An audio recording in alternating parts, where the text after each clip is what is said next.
एक समय की बात है। हिमालय की तलहटी में बसे एक छोटे से गांव में लोग दिन रात काम में व्यस्त रहते थे। सबकी यह धारणा थी कि उनकी खुशी किसी न किसी बाहरी वस्तु, सफलता या रिश्ते पर निर्भर करती है। लेकिन वहां एक वृद्ध संत भी रहते थे, जिन्हें लोग श्रद्धा से महात्मा कहते थे। महात्मा लोगों को समझाते थे कि असली खुशी बाहरी चीजों में नहीं, बल्कि हमारे मन की गहराइयों में है। एक दिन गांव का एक युवक दुखी मन से महात्मा के पास आया। उसने कहा, मुझे लगता है कि खुशियां मुझसे दूर होती जा रही हैं। महात्मा मुस्कुराए और बोले, तुम्हें यह भ्रम है पुत्र। खुशियां तुम्हारा साथ कभी नहीं छोड़ती, तुम्हारी समझ से छूट जाती है। आओ, मैं तुम्हें एक कहानी सुनाता हूं, जिससे तुम्हें सच्ची खुशी का अर्थ समझ में आएगा। गौतम बुद्ध के समय में लोग जीवन के अर्थ को समझने के लिए उनके पास आते थे। एक दिन एक दुखी व्यक्ति बुद्ध के पास आया और कहा, मैंने अपनी खुशी खो दी है। मैं दुनिया में हर जगह देख चुका हूं, लेकिन खुशी मुझसे दूर होती जा रही है। बुद्ध मुस्कुराए और बोले, तुमने खुशी को बाहरी चीजों में ढूंढा है, लेकिन वह तो हमेशा तुम्हारे भीतर थी।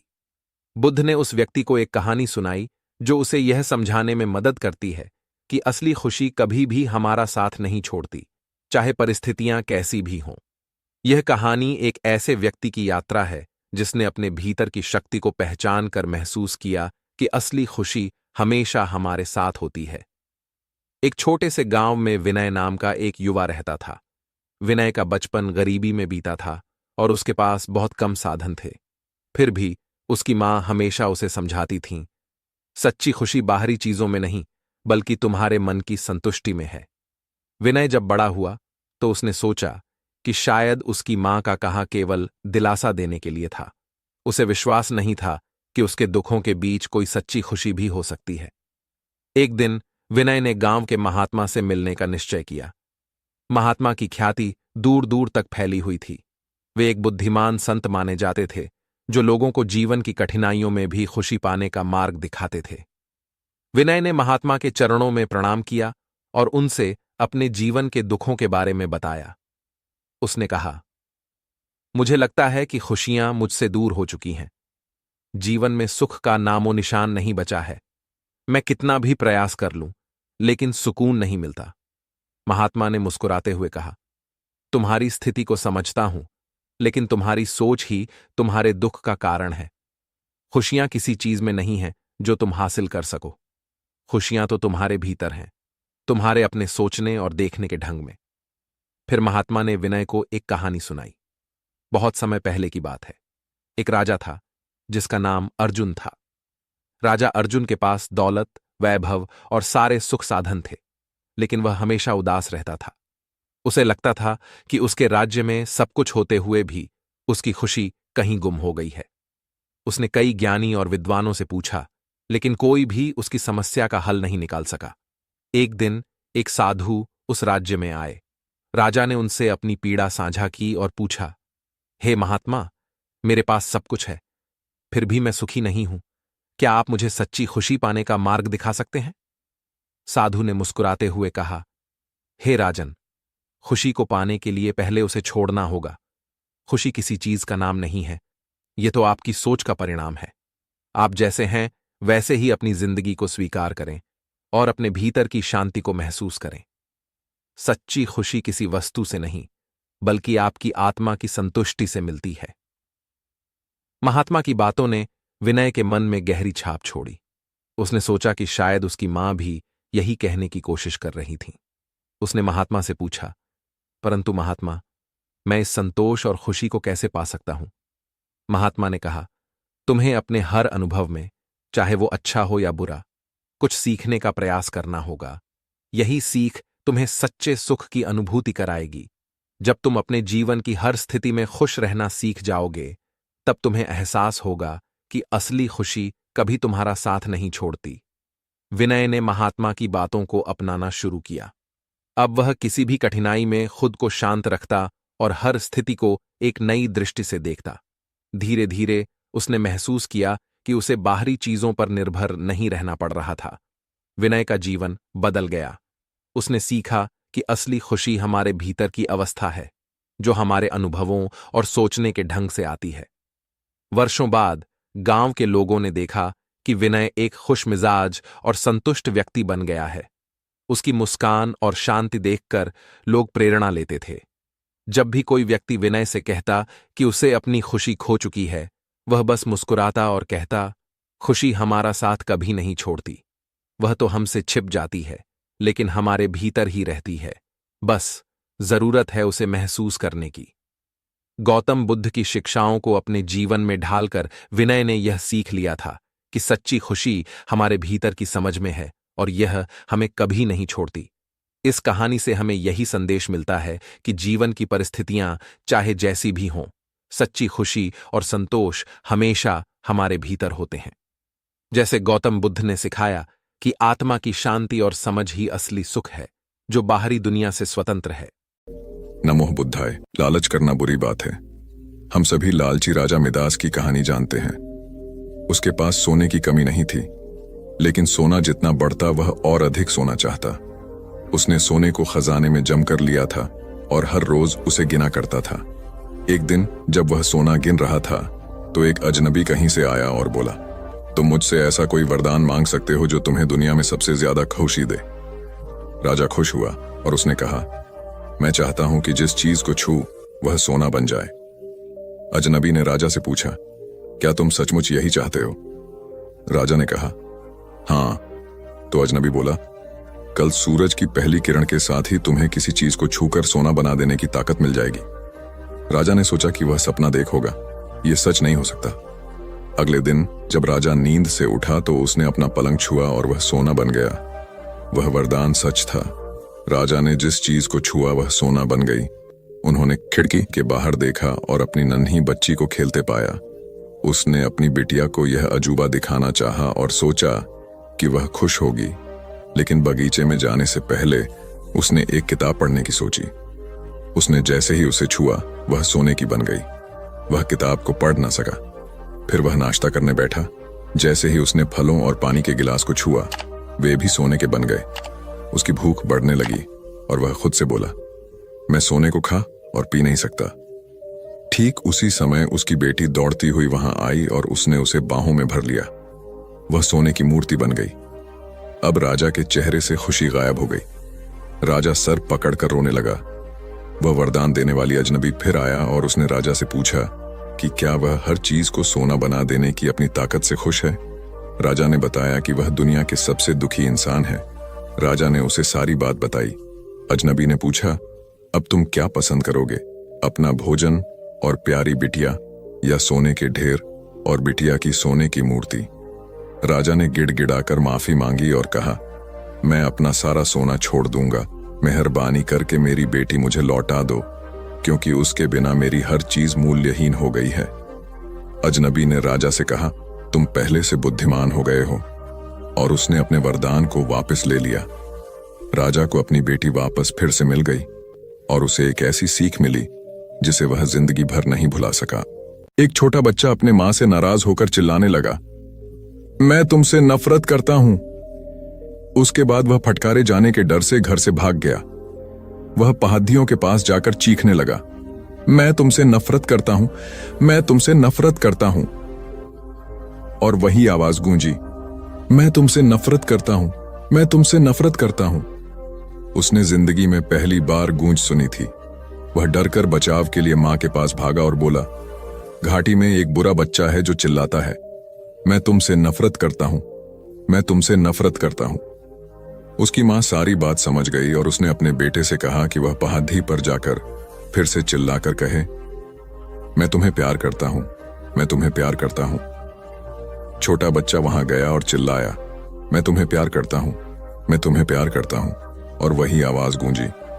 और इस तरह इस घटना से उस बच्चे को एक सीख मिली, हमारा जीवन एक गूंज की तरह है। हमें वही वापस मिलता है जो हम देते हैं। मुंह से निकले शब्द वापस नहीं लिए जा सकते। एक किसान ने अपने पड़ोसी की निंदा की। अपनी गलती का एहसास होने पर वह पादरी के पास क्षमा मांगने गया। पादरी ने उसको कहा कि वह पंखों से भरा एक थैला शहर के बीचों बीच बिखेर दे। किसान ने वही किया। फिर पादरी ने कहा कि जाओ और अब सभी पंख थैले में भर लाओ। किसान ने ऐसा करने की बहुत कोशिश की, मगर सारे पंख हवा से इधर उधर उड़ गए थे।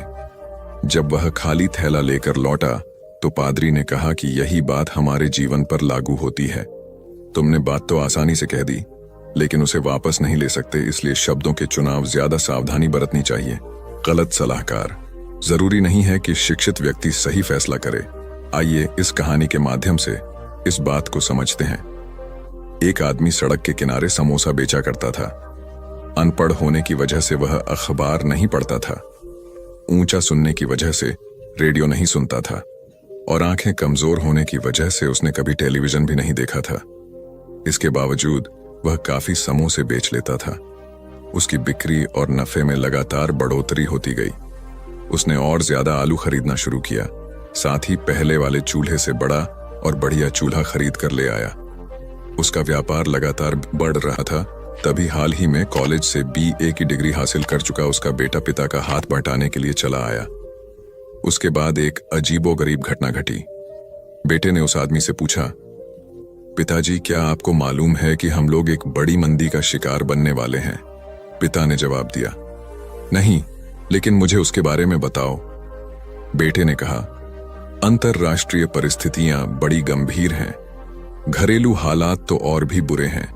हमें आने वाले बुरे हालत का सामना करने के लिए तैयार हो जाना चाहिए। उस आदमी ने सोचा कि बेटा कॉलेज जा चुका है, अखबार पढ़ता है और रेडियो सुनता है, इसलिए उसकी राय को हल्के ढंग से नहीं लेना चाहिए। दूसरे दिन से उसने आलू की खरीद कम कर दी और अपना साइन बोर्ड नीचे उतार दिया। उसका जोश खत्म हो चुका था। जल्दी ही उसी दुकान पर आने वालों की तादाद घटने लगी और उसकी बिक्री तेजी से गिरने लगी। पिता ने बेटे से कहा, तुम सही कह रहे थे, हम लोग मंदी के दौर से गुजर रहे हैं। मुझे खुशी है कि तुमने वक्त से पहले ही सचेत कर दिया। इस कहानी से हमें यह सीख मिलती है कि अपने सलाहकार सावधानी से चुनिए, लेकिन अमल अपने ही फैसला पर करिए। एक खरगोश अपना सामान उठाकर खुशी खुशी जा रहा था। उसे रास्ते में एक हिरण मिला। हिरण ने कहा, क्या बात है खरगोश मियां, बड़े खुश नजर आ रहे हो। मेरी शादी हो गई है, खरगोश बोला। बड़े भाग्यशाली हो भाई, हिरण ने कहा। शायद नहीं, क्योंकि मेरी शादी एक बहुत ही घमंडी खरगोशनी से कर दी गई है। उसने मुझसे बड़ा घर, ढेर सारे पैसे और कपड़े मांगे जो मेरे पास नहीं थे। खरगोश ने उत्तर दिया। बड़े दुख की बात है ना, हिरण ने धीरे से कहा। शायद नहीं, क्योंकि मैं उसे बहुत चाहता हूं, इसीलिए मैं खुश हूं कि वह मेरे साथ तो है, खरगोश बोला। वाह, बड़े भाग्यशाली हो भाई, हिरण ने खुश होकर बोला। शायद नहीं भैया, क्योंकि शादी के अगले ही दिन मेरे घर में आग लग गई, खरगोश ने कहा। अरे रे, बड़े दुख की बात है, हिरण बोला। शायद नहीं, क्योंकि मैं अपना सामान बाहर निकाल लाया और उसे जलने से बचा लिया, खरगोश बोला। अच्छा, बड़े भाग्यशाली हो भाई, हिरण ने लंबी सांस छोड़ते हुए कहा। नहीं भाई, शायद नहीं, क्योंकि जब आग लगी तो मेरी पत्नी अंदर सो रही थी, खरगोश ने उदास स्वर में कहा। ओहो, ये तो बड़े दुख की बात है, हिरण बोला। नहीं नहीं, बिल्कुल नहीं, क्योंकि मैं आग में कूद पड़ा और अपनी प्यारी पत्नी को सही सलामत बाहर निकाल लाया। और जानते हैं सबसे अच्छी बात क्या हुई? इस घटना से उनसे सीख लिया है कि सबसे प्यारी चीज है जिंदगी। पैसा, घर और कपड़े हों या ना हो, लेकिन आपस का प्यार होना बहुत जरूरी है, खरगोश ने मुस्कुराते हुए कहा। दूसरों की भावनाएं समझना। एक बच्चा पालतू जानवरों की दुकान में एक पिल्ला खरीदने गया। वहां 4 पिल्ले साथ बैठे थे, जिनमें से हर एक की कीमत $50 थी। एक पिल्ला कोने में अकेला बैठा हुआ था। उस बच्चे ने जानना चाहा कि क्या वह उन्हीं बिकाऊ पिल्लों में से एक था और वह अकेला क्यों बैठा था। दुकानदार ने जवाब दिया कि वह उन्हीं में से एक है, मगर अपाहिज है और बिकाऊ नहीं है। बच्चे ने पूछा, उसमें क्या कमी है? दुकानदार ने बताया कि जन्म से ही इस पिल्ले की एक टांग बिल्कुल खराब है और उसके पूंछ के पास अंगों में भी खराबी है। बच्चे ने पूछा, आप इसके साथ क्या करेंगे? तो उसका जवाब था कि इसे हमेशा के लिए सुला दिया जाएगा। उस बच्चे ने दुकानदार ने पूछा कि क्या वह उस पिल्ले के साथ खेल सकता है? दुकानदार ने कहा, क्यों नहीं। बच्चे ने पिल्ले को गोद में उठा लिया और पिल्ला उसके कान को चाटने लगा। बच्चे ने उसी समय तय किया कि वह उसी पिल्ला को खरीदेगा। दुकानदार ने कहा, यह बिकाऊ नहीं है, मगर बच्चा जिद करने लगा। इस पर दुकानदार मान गया। बच्चे ने दुकानदार को $2 दिए और बाकी के $48 लेने अपनी माँ के पास दौड़ा। अभी वह दरवाजे तक ही पहुंचा था कि दुकानदार ने जोर से कहा, मुझे समझ में नहीं आता कि तुम इस पिल्ले के लिए इतने डॉलर क्यों खर्च कर रहे हो, जबकि तुम इतने ही डॉलर में एक अच्छा पिल्ला खरीद सकते हो। बच्चे ने कुछ नहीं कहा। उसने अपने बाएं पैर से पैंट उठाई, उस पांव में उसने ब्रेस पहन रखी थी। दुकानदार ने कहा, मैं समझ गया, तुम इस पिल्ले को ले जा सकते हो। इसी को दूसरों की भावनाएं समझना कहते हैं। एक बुद्धिमान व्यक्ति। अक्सर चीजें हमें वैसी नहीं दिखती जैसी वे हैं, बल्कि वैसी दिखती हैं जैसे हम हैं। यह एक ऐसे बुद्धिमान व्यक्ति की कहानी है जो अपने गांव के बाहर बैठा हुआ था।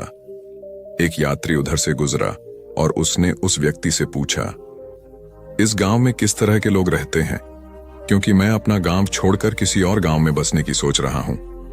तब उस बुद्धिमान व्यक्ति ने पूछा, तुम जिस गांव को छोड़ना चाहते हो उस गांव में कैसे लोग रहते हैं? उस आदमी ने कहा, वे स्वार्थी, निर्दयी और रूखे हैं। बुद्धिमान व्यक्ति ने जवाब दिया, इस गांव में भी ऐसे ही लोग रहते हैं। कुछ समय बाद एक दूसरा यात्री वहां आया और उसने उस बुद्धिमान व्यक्ति से भी सवाल पूछा। बुद्धिमान व्यक्ति ने उससे भी पूछा, तुम जिस गांव को छोड़ना चाहते हो उस गांव में कैसे लोग रहते हैं? उस यात्री ने जवाब दिया, वहां के लोग विनम्र, दयालु और एक दूसरे की मदद करने वाले हैं। तब बुद्धिमान व्यक्ति ने कहा, इस गांव में भी तुम्हें ऐसे ही लोग मिलेंगे।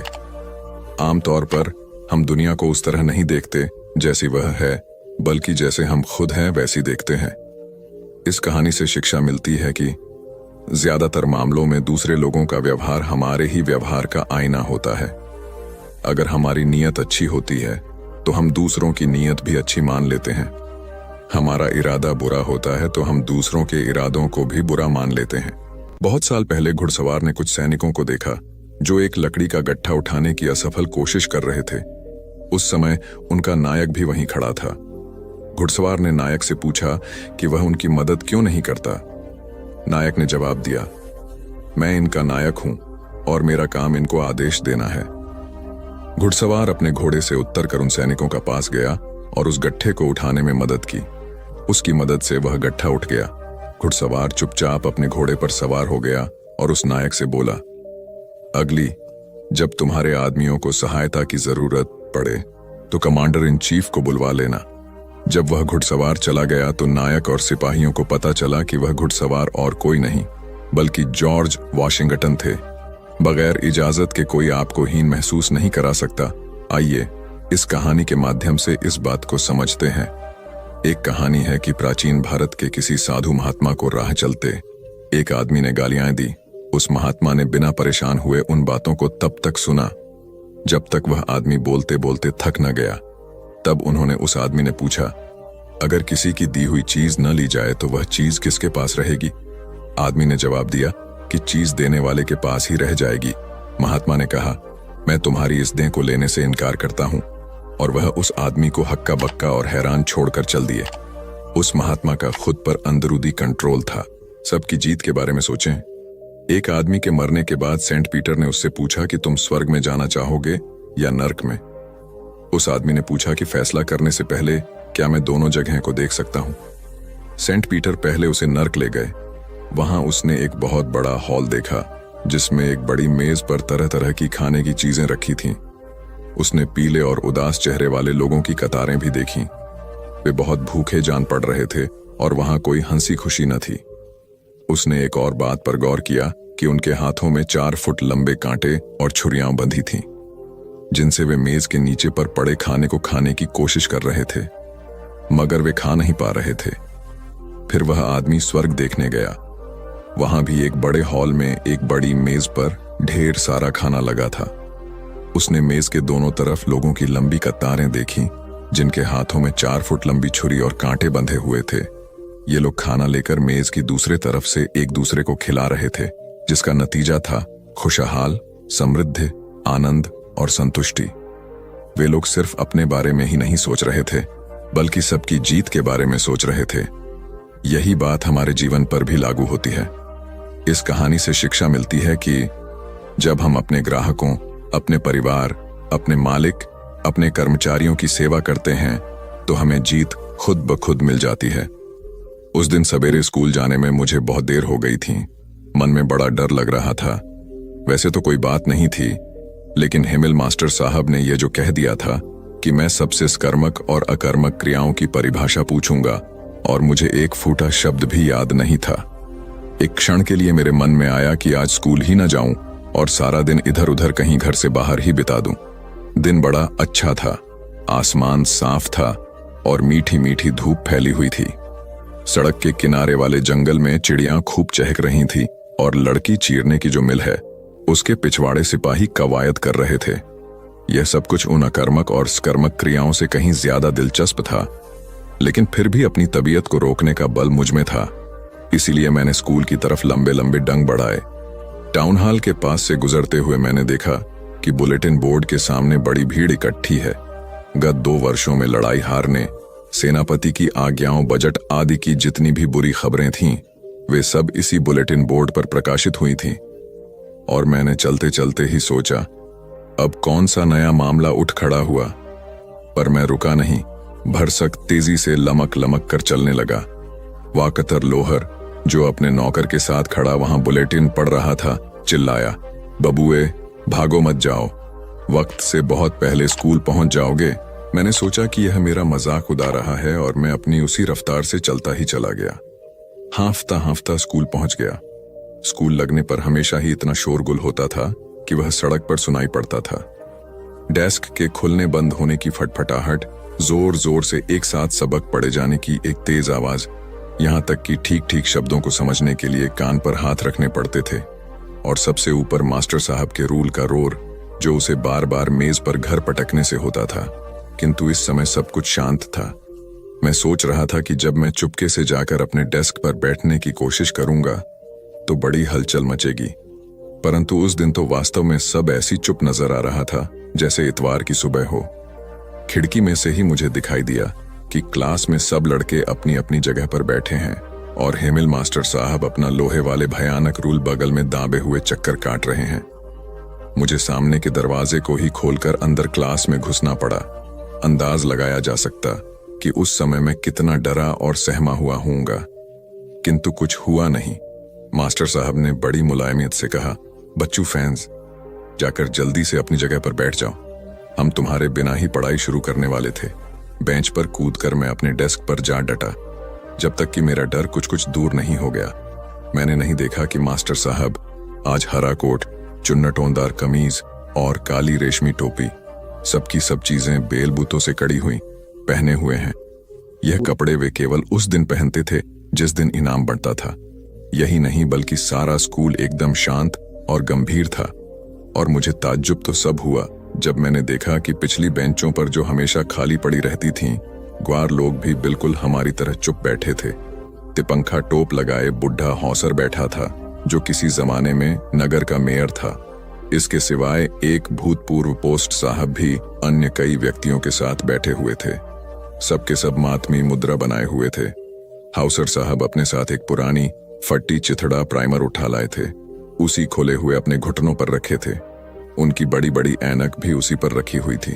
मैं यह सब देखकर आश्चर्य ही कर रहा था कि हेमिल साहब अपनी कुर्सी पर चढ़े और उसी मुलायम तथा विनम्र स्वर में, जिसमें कि आते आते ही मुझे बोले थे, कहने लगे, लड़कों, आज मैं तुमको सबक पढ़ा रहा हूं। बर्लिन से आज क्या आई है कि आलजक और लॉरेन के स्कूलों में सिर्फ जर्मन ही पढ़ाई जाए। तुम्हारे लिए कल से कोई नए मास्टर साहब आ जाएंगे, इसलिए आज फ्रेंच का यह तुम्हारा आखिरी सबक है। खून ध्यान से पढ़ना।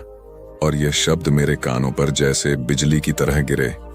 अब समझ में आया कमबख्तों ने उस बुलेटिन बोर्ड पर क्या लिखा था। फ्रेंच का मेरा आखिरी सबक, आखिरी। और अभी तो मुझे अच्छी तरह लिखना भी नहीं आया है और यहीं सब खत्म है। मैं अब आगे नहीं पढ़ सकूंगा क्या? हाय हाय, मैंने अभी तक अपने सबक न याद करके कितना बुरा किया। बेकार ही चिड़ियों के अंडों की तलाश में घूमता रहा, बेकार ही अपना वक्त इधर उधर आवारागर्दी में खोया किया। वे किताबें जिनकी सूरत देखकर मुझे बुखार चढ़ता था, व्याकरण इतनी भारी थी कि ले जाने में आफत पड़ती थी, और वह महात्माओं की कहानियां आज सब मुझे पुराने दोस्तों की तरह लग रहा थी, जिनसे जुड़ा होना अब असंभव मालूम हो रहा था। हमें इसकी पूरी पूरी रक्षा करनी होगी, क्योंकि जब देश गुलाम हो जाता है तब उसकी स्वतंत्रता वापस लेने की केवल एक ही कुंजी शेष रह जाती है, और वह कुंजी है उसकी भाषा। प्रतंत्रता की जेल में बंद मनुष्य के लिए उसकी अपनी भाषा ही उसकी स्वतंत्रता दायक कुंजी है। ये कह चुकने के बाद मास्टर साहब ने व्याकरण खोली और सबक पढ़ाने लगे। मुझे बड़ा आश्चर्य हुआ कि वह तो सब समझ में खूब अच्छी तरह आ रहा था। मेरा ख्याल है कि न तो मैंने कभी इतना ध्यान लगाकर कभी पढ़ा ही था, और न मास्टर साहब ने ही तबीयत लगाकर इतनी अच्छी तरह कभी पढ़ाया ही था। ऐसा मालूम होता था कि वे बेचारे जो कुछ जानते थे, जाने से पहले वह सभी पढ़ा देना चाहते थे, और सो भी एक ही बार में हमारे दिमागों में ठूंस देना चाहते थे। व्याकरण के बाद सुलेख शुरू हुआ। आज हेमिल साहब हम लोगों के लिए नई नई कापियां लाए थे, जिनमें बड़े ही खूबसूरत गोल गोल अक्षरों में लिखा हुआ था आलजक, फ्रांस, आलजक। इतने बड़े बड़े शब्दों से लिखी इन कापियों के सफ़े क्लास भर में ऐसे लगते थे जैसे हर एक डेस्क पर झंडा फर रहा हो, और सब चुपचाप बैठे लिखने में तन्मय थे। पन्नों पर चलती हुई निब्बों की आवाज भर होती थी। एक बार कुछ भौरे कमरे में उड़ाए, किंतु किसी ने भी उनकी ओर ध्यान नहीं दिया, छोटे छोटे बच्चों ने भी नहीं, जो अक्षरों की गोलाई को भी ध्यानपूर्वक इतनी सावधानी से बना रहे थे जैसे वे गोलाइयां भी फ्रेंच हों। छत पर कबूतर बोल रहे थे। मैंने सोचा, क्या वे इन कबूतरों को भी जर्मन में बोलने के लिए मजबूर करेंगे? लिखते लिखते जब मेरी नजर हेमिल साहब की तरफ उठ जाती, तो मैं देखता कि वे कमरे की किसी एक न एक चीज पर टकटकी लगाए देखते होते, मानो वह अपने मस्तिष्क में यह चित्रित कर लेना चाहते हो कि उस छोटे से क्लास रूम में सब चीजें कैसी लग रही थीं। ख्याल कीजिए, 40 बरस से वे इसी कमरे में रहे हैं, इसी कमरे में जहां उनके सामने हमेशा उनकी क्लास बैठी रही है और जिसकी खिड़की से बाहर बगीचा चमकता रहा है। पूरे 40 वर्ष सब कुछ वैसा ही था, केवल डेस्क और कुर्सियां घिस घिस कर चिकनी हो गई थीं। बगीचे में वालंट का पेड़ बड़ा हो गया था, और वह हाँप बेल जो स्वयं उन्होंने अपने हाथों लगाई थी, खिड़कियों के सहारे बल खाती हुई छत पर जा पहुंची थी। उफ बेचारा गरीब, ये सब छोड़ते हुए उसके दिल में कितना दर्द उठ रहा होगा। छत पर ऊपर उनकी बहन संदूक ठीक कर रही थी, सो उसकी खटर पटर भी क्लासरूम में सुनाई पड़ रही थी। कल ही उन्हें देश छोड़कर चला जो जाना है, और वे हर एक का सबक सुनने की हिम्मत बांधे रहे। सुलेख लिखाने के बाद इतिहास का एक पाठ उन्होंने पढ़ाया। फिर बच्चों ने बा बेबी ओ बू करके शोर करना शुरू कर दिया। वहां कमरे के पंखे बेंच पर वृद्ध हौसर ने चश्मा पहनकर और प्राइमर दोनों हाथ में पकड़कर पढ़ना शुरू कर दिया, और वे भी चिल्ला से ही रहे थे। भावावेश से उनकी आवाज कांपने लगी थी, और हमें सुनने में इतना मजा आ रहा था कि खूब हंसने और शोर करने की जी चाहता था। और वह आखिरी सबक मुझे कितनी अच्छी तरह याद है। यकायक गिरजे के घंटे ने 12 बजाए, और इसी के बाद एजजिलस के घंटे ने भी। ठीक इसी वक्त कवायद करके लौटते हुए प्रशियन सैनिकों की तुरही भी खिड़की के पास सुनाई पड़ी। हेमिल मास्टर साहब भी कुर्सी से उठ खड़े हुए, बिल्कुल पीले पीले और लंबे लंबे लग रहे थे मुझे, इतने कि जितने मुझे कभी नहीं मालूम पड़े थे। दोस्तों, उन्होंने कहा, मैं और जैसे उनके गले में कुछ अटक गया, वे आगे बोल नहीं सके। मेज पर से चाक का एक टुकड़ा उठाकर वे चुपचाप बड़ी शान के साथ ब्लैक बोर्ड की तरफ चले। उस पर जितने बड़े बड़े अक्षर लिखे जा सकते थे उनमें लिख दिया, फ्रांस जिंदाबाद, और लिखकर उन्होंने अपना सर दीवार के शेर टिका दिया। बिना बोले उन्होंने अपना हाथ हिलाकर आदेश दिया, जाओ स्कूल खत्म। एनो टू थोड़ ओवराज अपने पैरिश का सबसे अधिक संपन्न और प्रभावशाली व्यक्ति था। एक दिन यकायक बहुत जल्दी में वह पादरी के पास पहुंचा और बोला, मेरे लड़का हुआ है और उसका नामकरण संस्कार कराना चाहता हूं। उसका नाम क्या रखेंगे? अपने पिता के नाम पर, फिन। और गवाह कौन होंगे? थोड़ ने अपने पैरिश के कुछ प्रसिद्धतम सज्जनों और महिलाओं के नाम गिना दिए। अच्छा, और कुछ? पादरी ने सर ऊपर उठाकर पूछा। थोड़ कुछ देर हिचकिचाने के बाद बोला, मैं चाहता हूं यहीं गिरजे में लाकर उसका नाम रखने की रस्म अदा की जाए, यानी इसी हफ्ते में किसी दिन। हाँ, अगले शनिचर को 12 बजे दोपहर को। ठीक, और कुछ? पादरी ने पूछा। नहीं तो, कहकर थॉर ने अपनी टोपी उठा ली और उसे लपेट सी देते हुए चलने का उपक्रम किया। पादरी उठा। हाँ, अभी एक बात बाकी है। और थोर डैडी की तरफ बढ़ा और उसका हाथ पकड़कर और गंभीरता पूर्वक उसकी आंखों में अपनी दृष्टि गड़ाते हुए बोला, ईश्वर करे तुम्हारा बेटा तुम्हारे लिए वरदान सिद्ध हो। 16 वर्ष बाद आज थोड़ फिर पादरी के पास आया था। ओह, वाकई थोड़ा तुम अपनी जिंदगी बड़े मजे में बिताते हो, पादरी ने कहा, क्योंकि आज 16 वर्ष बाद भी उसने थोट में रत्ती भर भी कोई परिवर्तन नहीं पाया, क्योंकि मुझे कोई तकनीक नहीं है। थोड़ के इस उत्तर में संतोष और प्रसन्नता की सुगंध थी। पादरी चुप रहा, पर कुछ क्षणों बाद फिर पूछा, कहो आज क्या खुशी की खबर है? कल मेरा बेटा नौकरी पर मुस्तकिल हो जाएगा। बड़ा होनहार बेटा है, और मैं पादरी को तब कोई दक्षिण नहीं देना चाहता जब तक कि मुझे यह ना मालूम हो जाए कि गिरजे में बेटे को कौन सा स्थान मिलेगा। उसे सबसे अगली जगह मिलेगी। अच्छा तो फिर ठीक है, लीजिए ये $10 और कुछ मेरे योग्य सेवा।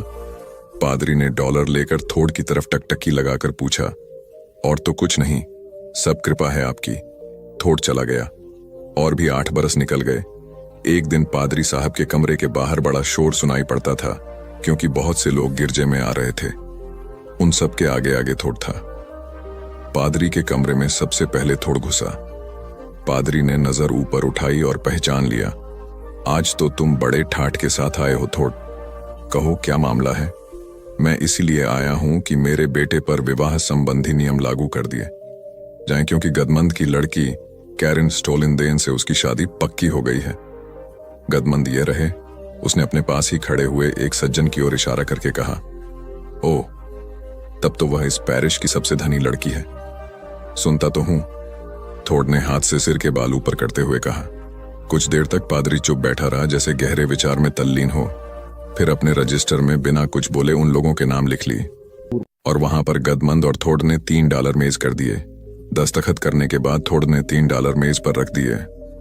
मैं सिर्फ एक ही ले सकता हूं, पादरी ने कहा। सो तो ठीक है, पर तो मेरा इकलौता बेटा है, बिल्कुल इकलौता, इसलिए मैं उसकी शादी भी जरा शान के साथ करना चाहता हूं। और तब पादरी ने वे $3 स्वीकार कर लिए। थोड़ा, आज तुम तीसरी बार अपने बेटे की वजह से आए हो, लेकिन अब तो मैं उससे निपट गया, थोड़ ने कहा, और अपनी पॉकेट बुक बंद करते हुए धन्यवाद देकर चला गया, और उसके साथ ही भी पीछे पीछे चले गए। एक पखवाड़े के बाद दिन बहुत अच्छा लग रहा था। नाव में बाप बेटे झील पार कर रहे थे। वे स्टोलिनदेन को ब्याहने जो जा रहे थे। अरे, ये जगह तो खतरनाक है, फिन से अपनी सीट को सीधा करने के लिए उस पर से उठते हुए थोड़ ने कहा। जिस तख्ते पर फिन खड़ा हुआ था, वह उसी क्षण उसके पैरों तले से खिसक गया। उसने हाथ फेंके, चिल्लाया और पानी में जा गिरा। थोड़ चीखा, ले यह पतवार पकड़ ले, और फौरन खड़े होकर उसने पतवार फिन की तरफ फेंकी, किंतु फिन के हाथ में पतवार नहीं आई। उसने बहुतेरी कोशिश की और वह थककर अकड़ने भी लगा। अच्छा जरा ठहरो, घबराओ नहीं, थोड़ ने आश्वासन दिलाया और नाव को उसकी तरफ खेने लगा। तब तक बेटे ने पलट्टा खाया, एक आंसू भरी नजर से अपने बाप को देखा और गड़प हो गया। थोड़ को अपनी आंखों पर विश्वास नहीं हो रहा था। नाव को एक ही जगह रोके हुए वह जगह को एकाटक देखता रहा जहां अभी अभी फिन डूबा था, जैसे उस जगह को एकाटक देखता रहा जहां अभी अभी फिन डूबा था, जैसे वह इंतजार कर रहा था कि अभी हाल ही मेरा ऊपर निकल आएगा। उसी जगह पर पानी में कुछ बुलबुले उठे, कुछ और उठे, और फिर एक बड़ा सा बुलबुला उठा और फूटा गया। झील की सतह फिर दर्पण की तरह स्वच्छ और निर्मल हो गई। 3 दिन और 3 रात न कुछ खाया न जरा भी सोया। बराबर उसी जगह के चारों तरफ नाव में थोड़ चक्र काटता रहा। बेटे की लाश तो अभी तक नहीं मिली थी उसे। तीसरी रात खत्म होते होते लाश ऊपर उतर आई। उसे गोद में लेकर वह पहाड़ी की ऊपर अपने बाग की तरफ चला। करीब करीब 1 साल बाद पतझड़ की वह शाम, कमरे के बाहर दालान में कुछ आहट सुनाई पड़ी, जैसे दरवाजे की कुंडी खटखटा सा रहा था। पादरी ने जाकर दरवाजा खोल दिया। कमर झुकी हुई, सफेद बाल, लंबा और दुबला, एक आदमी कमरे में आ घुसा। पादरी उसे काफी देर तक गौर से देखता रहा, तब खिन जाकर उसे पहचान पाया। वह थोड़ ही था। इतनी देर में घर से निकले हो? पादरी ने पूछा और फिर मौन होकर निश्चल खड़ा रह गया। हाँ, देर तो हो गई, कहकर थोड़ कुर्सी पर बैठ गया। पादरी भी बैठ गया और जैसे कुछ प्रतीक्षा करने लगा। समय बीतता जा रहा था और बहुत सारा बीत गया, पर दोनों के दोनों चुप रहे। आखिरकार थोड़ ने चुप तोड़ी। मैं गरीबों को कुछ देना चाहता हूं, जिससे कि मेरे बेटे का नाम चलता रहे। यह कहकर वह उठा और कुछ डॉलर मेज पर रख दिए और फिर बैठ गया। पादरी ने डॉलर गिने। यह तो बहुत अधिक धन है, पादरी बोला। यह मेरे बाघे की आधी कीमत है, आज ही मैंने बेंच कर चुका हूं। फिर बहुत देर तक मौन बैठे रहने के बाद पादरी ने बड़ी विनम्रता पूर्वक कहा, तो फिर अब क्या करने का इरादा है? कुछ भलाई का काम। थोड़ी देर तक दोनों फिर चुप बैठे रहे। थोड़ की आंखें जमीन की तरफ झुक हुई थीं और पाडर की आंखें थोड़ की आंखें की तरफ। फिर शांत और धीमे स्वर में पादरी ने कहा, मैं सोचता हूं कि अब वास्तव में तुम्हारा बेटा तुम्हारे लिए वरदान बन गया। हां, मैं भी ये सोचता हूं। तो डद्दी ने झुकी पलकें उठाकर कहा, और दो बड़े बड़े आंसू सूखे झुर्रियोंदार गालों पर बह चले। किसी गांव में एक बूढ़ा व्यक्ति अपने बेटे और बहू के साथ रहता था। परिवार सुखी संपन्न था, किसी तरह की कोई परेशानी नहीं थी। बूढ़ा बाप, जो किसी समय अच्छा खासा नौजवान था, आज बुढ़ापे से हार गया था। चलते समय लड़खड़ाता था, लाठी की जरूरत पड़ने लगी। चेहरा झुर्रियों से भर चुका था, बस अपना जीवन किसी तरह व्यतीत कर रहा था। घर में एक चीज अच्छी थी कि शाम को खाना खाते समय पूरा परिवार एक साथ टेबल पर बैठकर खाना खाता था। एक दिन ऐसे ही शाम को जब सारे लोग खाना खाने बैठे, बेटा ऑफिस से आया था, भूख ज्यादा थी, सो जल्दी से खाना खाने बैठ गया और साथ में बहू और उसका एक बेटा भी खाने लगे। बूढ़े हाथ जैसे ही थाली उठाने को हुए, थाली हाथ से छिटक गई, थोड़ी दाल टेबल पे गिर गई। बहू बेटे ने घृणा दृष्टि से पिता की ओर देखा और फिर से अपना खाने में लग गए। बूढ़े पिता ने जैसे ही अपने हिलते हाथों से खाना खाना शुरू किया तो खाना कभी कपड़ों पे गिरता, कभी जमीन पर। बहू चिढ़ते हुए कहा, हे राम, कितनी गंदी तरह से खाते हैं, मन करता है इनकी थाली किसी अलग कोने में लगवा देते हैं। बेटे ने भी ऐसे सिर हिलाया जैसे पत्नी की बात से सहमत हो। उनका बेटा यह सब मासूमियत से देख रहा था। अगले दिन पिता की थाली उस टेबल से हटाकर एक कोने में लगवा दी गई। पिता की डबडबाती आंखें सब कुछ देखते हुए भी कुछ बोल नहीं पा रही थीं। बूढ़ा पिता रोज की तरह खाना खाने लगा। खाना कभी इधर गिरता, कभी उधर। छोटा बच्चा अपना खाना छोड़कर लगातार अपने दादा की तरफ देख रहा था। मां ने पूछा, क्या हुआ बेटे, तुम दादाजी की तरफ क्या देख रहे हो और खाना क्यों नहीं खा रहे? बच्चा बड़ी मासूमियत से बोला, मां, मैं सीख रहा हूं कि वृद्धों के साथ कैसा व्यवहार करना चाहिए। जब मैं बड़ा हो जाऊंगा और आप लोग बूढ़े हो जाओगे तो मैं भी आपको इसी तरह कोने में खाना खिलाया करूंगा। बच्चे के मुंह से ऐसा सुनते ही बेटे और बहू दोनों कांप उठे। शायद बच्चे की बात उनके मन में बैठ गई थी, क्योंकि बच्चा ने मासूमियत के साथ एक बहुत बड़ा सबक दोनों लोगों को दिया था। बेटे ने जल्दी से आगे बढ़कर पिता को उठाया और वापस टेबल पे खाने के लिए बिठाया, और बहू भी भागकर पानी का गिलास लेकर आई कि पिताजी को कोई तकलीफ ना हो। इस कहानी से शिक्षा मिलती है कि माँ बाप इस दुनिया की सबसे बड़ी पूंजी हैं। आप समाज में कितनी भी इज्जत कमा लें या कितना भी धन इकट्ठा कर लें, लेकिन माँ बाप से बड़ा धन इस दुनिया में कोई नहीं है। एक 6 वर्ष का लड़का अपनी 4 वर्ष की छोटी बहन के साथ बाजार से जा रहा था। अचानक से उसे लगा कि उसकी बहन पीछे रह गई है। वह रुका, पीछे मुड़कर देखा तो जाना कि उसकी बहन एक खिलौने के दुकान के सामने खड़ी कोई चीज निहार रही है। लड़का पीछे आता है और बहन से पूछता है, कुछ चाहिए तुम्हें? लड़की एक गुड़िया की तरफ उंगली उठाकर दिखाती है। बच्चा उसका हाथ पकड़ता है। एक जिम्मेदार बड़े भाई की तरह अपनी बहन को वह गुड़िया देता है। बहन बहुत खुश हो गई। दुकानदार यह सब देख रहा था। बच्चे का व्यवहार देखकर आश्चर्यचकित भी हुआ।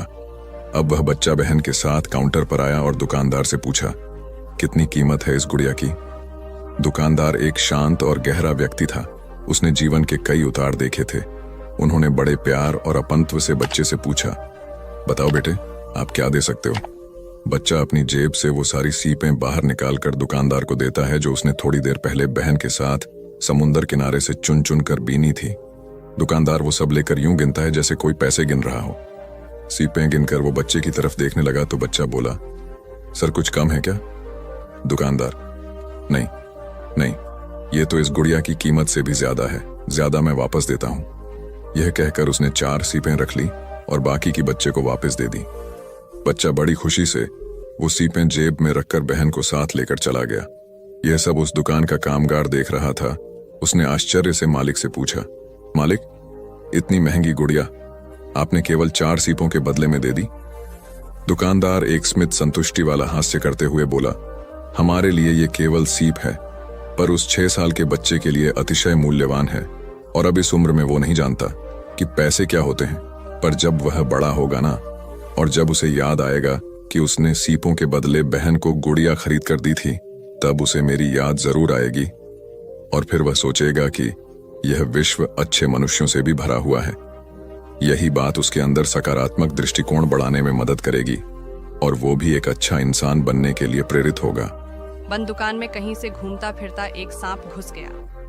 दुकान में रखी एक आरी से टकराकर सांप मामूली सा जख्मी हो गया। घबराहट में सांप ने पलटकर आरी पर पूरी ताकत से डंक मार दिया, जिस कारण उसके मुंह से खून बहना शुरू हो गया। अब की बार सांप ने अपने व्यवहार के अनुसार आरी से लिपटकर उसे जकड़कर और दम घोंटकर मारने की पूरी कोशिश कर डाली। अब सांप अपने गुस्से की वजह से बुरी तरह घायल हो गया। दूसरे दिन जब दुकानदार ने दुकान खोली तो सांप को आरी से लिपटा मरा हुआ पाया, जो किसी और कारण से नहीं, केवल अपनी तैश और गुस्से की भेंट चढ़ गया था। कभी कभी गुस्से में हम दूसरों को हानि पहुंचाने की कोशिश करते हैं, मगर समय बीतने के बाद हमें पता चलता है कि हमने अपने आप का ज्यादा नुकसान किया है। अब इस कहानी का सार ये है कि अच्छी जिंदगी के लिए कभी कभी हमें कुछ चीज़ों को, कुछ लोगों को, कुछ घटनाओं को, कुछ कामों को और कुछ बातों को इग्नोर करना चाहिए। अपने आप को मानसिक मजबूती के साथ इग्नोर करने का आदी बनाइए। ज़रूरी नहीं कि हम हर एक्शन का एक रिएक्शन दिखाएं। हमारे कुछ रिएक्शन हमें केवल नुकसान ही नहीं पहुंचाएंगे, बल्कि हो सकता है कि हमारी जान ही ले लें। एक ही घड़ी मुहूर्त में जन्म लेने पर भी सबके कर्म और भाग्य अलग अलग क्यों? एक प्रेरक कथा। एक बार एक राजा ने विद्वान ज्योतिषियों की सभा बुलाकर प्रश्न किया, मेरी जन्म पत्रिका के अनुसार मेरा राजा बनने का योग था, मैं राजा बना, किंतु उसी घड़ी मुहूर्त में अनेक जातकों ने जन्म लिया होगा जो राजा नहीं बन सके। क्यों? इसका क्या कारण है? राजा के इस प्रश्न से सब निरुत्तर हो गए। अचानक एक वृद्ध खड़े हुए बोले, महाराज, आपको यहाँ से कुछ दूर घने जंगल में एक महात्मा मिलेंगे, उनसे आपको उत्तर मिल सकता है। राजा ने घोर जंगल में जाकर देखा कि एक महात्मा आग के ढेर के पास बैठकर अंगार, गर्मा गर्म कोयला खाने में व्यस्त है। राजा ने महात्मा से जैसे ही प्रश्न पूछा, महात्मा ने क्रोधित होकर कहा, तेरे प्रश्न का उत्तर आगे पहाड़ियों के बीच एक और महात्मा है, वे दे सकते हैं। राजा की जिज्ञासा और बढ़ गई। पहाड़ी मार्ग पार कर बड़ी कठिनाइयों से राजा दूसरे महात्मा के पास पहुंचा। राजा हक्का बक्का रह गया। दृश्य ही कुछ ऐसा था। वे महात्मा अपना ही मांस चिमटे से नोच नोच कर खा रहे थे। राजा को महात्मा ने भी डांटते हुए कहा, मैं भूख से बेचैन हूँ, मेरे पास समय नहीं है। आगे आदिवासी गांव में एक बालक जन्म लेने वाला है, जो कुछ ही देर तक जिंदा रहेगा। वह बालक तेरे प्रश्न का उत्तर दे सकता है। राजा बड़ा बेचैन हुआ, बड़ी अजब पहेली बन गया। मेरा प्रश्न, उत्सुकता प्रबल थी। राजा पुनः कठिन मार्ग पार कर उस गांव में पहुंचा। गांव में उस दंपति के घर पहुंचकर सारी बात कही। जैसे ही बच्चा पैदा हुआ, दंपति ने नाल सहित बालक राजा के सम्मुख उपस्थित किया। राजा को देखते ही बालक हंसते हुए बोलने लगा, राजन, मेरे पास भी समय नहीं है, किंतु अपना उत्तर सुन लो। तुम, मैं और दोनों महात्मा 7 जन्म पहले चारों भाई राजकुमार थे। एक बार शिकार खेलते खेलते हम जंगल में 3 दिन तक भूखे प्यासे भटकते रहे। अचानक हम चारों भाइयों को आटे की एक पोटली मिली। हमने उसकी 4 बाटी सेंकी। अपनी अपनी बाटी लेकर खाने बैठे ही थे कि भूख प्यास से तड़पते हुए एक महात्मा वहां आ गए। अंगार खाने वाले भैया से उन्होंने कहा, बेटा, मैं 10 दिन से भूखा हूं, अपनी बाटी में से मुझे भी कुछ दे दो, मुझ पर दया करो, जिससे मेरा भी जीवन बच जाए। इतना सुनते ही भैया गुस्से से भड़क उठे और बोले, तुम्हें दे दूंगा तो मैं क्या खाऊंगा आग, चलो भागो यहां से। वे महात्मा फिर मांस खाने वाले भैया के निकट आए। उनसे भी अपनी बात कही, किंतु उन भैया ने भी महात्मा से गुस्से में आकर कहा कि बड़ी मुश्किल से प्राप्त ये बाटी तुम्हें दे दूंगा तो क्या मैं अपना मांस नोच कर खाऊंगा। भूख से लाचार वे महात्मा मेरे पास भी आए, मुझसे भी बाटी मांगी, किंतु मैंने भी भूख में धैर्य खोकर कह दिया कि चलो आगे बढ़ो, मैं क्या भूखा मरुएन।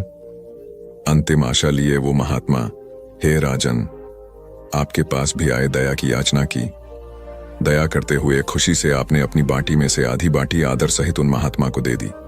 बाटी पाकर महात्मा बड़े खुश हुए और बोले, तुम्हारा भविष्य तुम्हारे कर्म और व्यवहार से फलेगा। बालक ने कहा, इस प्रकार उस घटना के आधार पर हम अपना अपना भोग भोग रहे हैं। और वो बालक मर गया। धरती पर एक समय में अनेकों फल फूल खिलते हैं, किंतु सबके रूप, गुण, आकार, प्रकार, स्वाद भिन्न होते हैं। राजा ने माना कि शास्त्र भी 3 प्रकार के हैं, ज्योतिष शास्त्र, कर्तव्य शास्त्र और व्यवहार शास्त्र। जातक सब अपना किया दिया लिया ही पाते हैं। यही है जीवन। गलत पासवर्ड से एक छोटा सा मोबाइल नहीं खुलता, तो सोचिए गलत कर्मों से जन्नत के दरवाजे कैसे खुलेंगे। एक बार की बात है, किसी जंगल में एक कौवा रहता था। वो बहुत ही खुश था क्योंकि उसकी ज्यादा इच्छाएं नहीं थीं। वह अपनी जिंदगी से संतुष्ट था। लेकिन एक बार उसने जंगल में किसी हंस को देख लिया और उसे देखते ही सोचने लगा कि ये प्राणी कितना सुंदर है। ऐसा प्राणी तो मैंने पहले कभी नहीं देखा, इतना साफ और सफेद। ये तो इस जंगल में औरों से बहुत सफेद और सुंदर है, इसलिए ये तो बहुत खुश रहता होगा।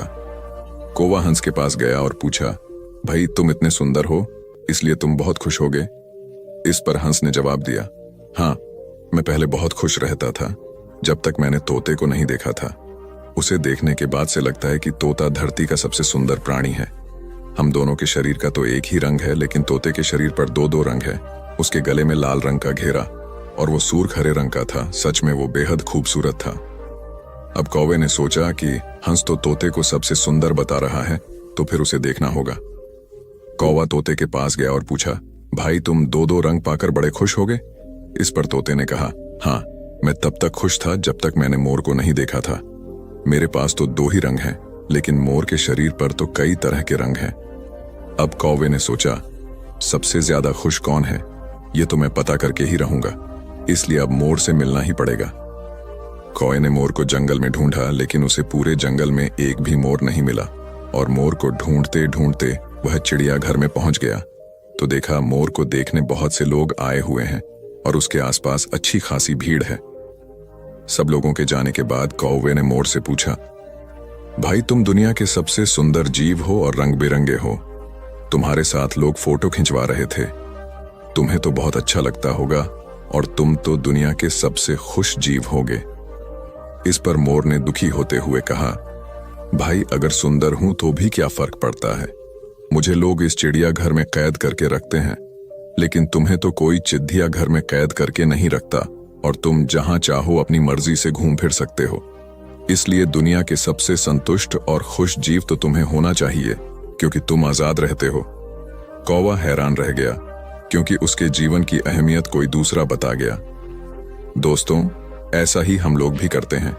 हम अपनी खुशियों और गुणों की तुलना दूसरों से करते हैं, ऐसे लोगों से जिनका रहन सहन का माहौल हमसे बिल्कुल अलग होता है। हमारी जिंदगी में बहुत सारी ऐसी चीजें होती हैं जो केवल हमारे पास हैं, लेकिन हम उसकी अहमियत समझकर खुश नहीं होते। लेकिन दूसरों की छोटी खुशी भी हमें बड़ी लगती है, जबकि हम अपनी बड़ी खुशियों को इग्नोर कर देते हैं। एक समय की बात है, एक गांव में एक ब्राह्मण रहता था। एक बार किसी परिवार ने उसे अपने यहाँ ब्राह्मण भोज पर बुलाया और दान में उसे एक बकरा दिया।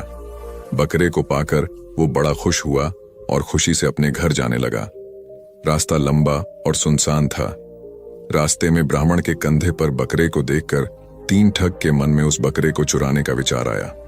तीनों ने उसे हथियाने की योजना बना ली। तीनों अलग अलग हो गए। ब्राह्मण के पास से गुजरते हुए एक ठग ने उनसे कहा, क्या पंडित जी, एक ब्राह्मण होकर एक कुत्ते को अपने कंधों पर उठा रखा है आपने? ब्राह्मण ने कहा, अंधे हो क्या? कुछ भी अनाप शनाप बोल रहे हो। तुम्हें दिखाई नहीं देता ये कुत्ता नहीं बकरा है। इस पर ठग ने कहा, मेरे काम था आपको बताना, आगे आपकी मर्जी। थोड़ी दूर चलने के बाद ब्राह्मण को दूसरा ठग मिला। उसने ब्राह्मण से कहा, पंडित जी, क्या आप नहीं जानते उच्च कुल के लोगों को अपने कंधों पर कुत्ता नहीं लादना चाहिए? ब्राह्मण ने उसे भी झिड़का दिया और आगे बढ़ गया। थोड़ी और दूर आगे जाने के बाद ब्राह्मण को तीसरा ठग मिला और उसने पूछा, पंडित जी, इस कुत्ते को पीठ पर लाद के जाने का क्या कारण है? इस बार ब्राह्मण के मन में शक आया कि कहीं उसकी ही आंखें तो धोखा नहीं खा रही हैं। इतने लोग तो झूठ नहीं बोल सकते। और उसने रास्ते में थोड़ा आगे जाकर बकरे को अपने कंधे से उतार दिया और अपने घर की ओर आगे बढ़ गया। उसके आगे जाते ही तीनों ठग बकरे को वहां से उठा ले गए और उसे मारकर उसकी दावत खाई। तो दोस्तों, इस कहानी से यह सीख मिलती है कि कई बार झूठ को भी मेजॉरिटी में बोलने पर वह सच जैसा मालूम पड़ता है और लोग धोखे का शिकार हो जाते हैं। मांगो मत, ऊपर वाले को अपने हिसाब से देने दो। किसी राज्य में एक राजा रहता था। राजा अक्सर गांव-गांव जाकर प्रजा और लोगों की समस्याओं को सुनता था और उनमें सुधार की पूरी कोशिश करता था। उसकी कर्तव्य निष्ठा के चर्चे दूर देशों तक फैले हुए थे। ऐसे ही एक बार राजा किसी गांव में प्रजा की समस्याओं को जानने के लिए भ्रमण पर निकले हुए थे। उसी दौरान राजा के कुर्ते का एक बटन टूट गया। राजा ने तुरंत मंत्री को बुलाया और आदेश दिया कि जाओ, इस गांव में से ही किसी अच्छे से दर्जी को बुला लाओ जो मेरे कुर्ते का बटन लगा दे। तुरंत पूरे गांव में अच्छे दर्जी की खोज शुरू हो गई। संयोग से उस गांव में एक ही दर्जी था जिसकी गांव में ही एक छोटी सी दुकान थी। दर्जी को राजा के पास लाया गया। राजा के कहा, मेरे कुर्ते का बटन सील सकते हो? दर्जी के कहा, जी हुजूर, ये कौन सा मुश्किल काम है। दर्जी ने तुरंत अपने थैले से धागा निकाला और राजा के कुर्ते का बटन लगा दिया। राजा ने खुश होकर दर्जी से कहा, बताओ तुम्हें इस काम के कितने पैसे दूं? दर्जी ने कहा, महाराज, ये तो बहुत ही छोटा सा काम था, इसके मैं आपसे पैसे नहीं ले सकता। राजा ने फिर कहा, नहीं, तुम मांगो तो सही, हम तुम्हें इस काम की कीमत जरूर देंगे। दर्जी ने सोचा कि बटन तो राजा के पास था ही, मैंने तो बस धागा लगाया है। मैं राजा से इस काम के 2 रुपए मांग लेता हूं।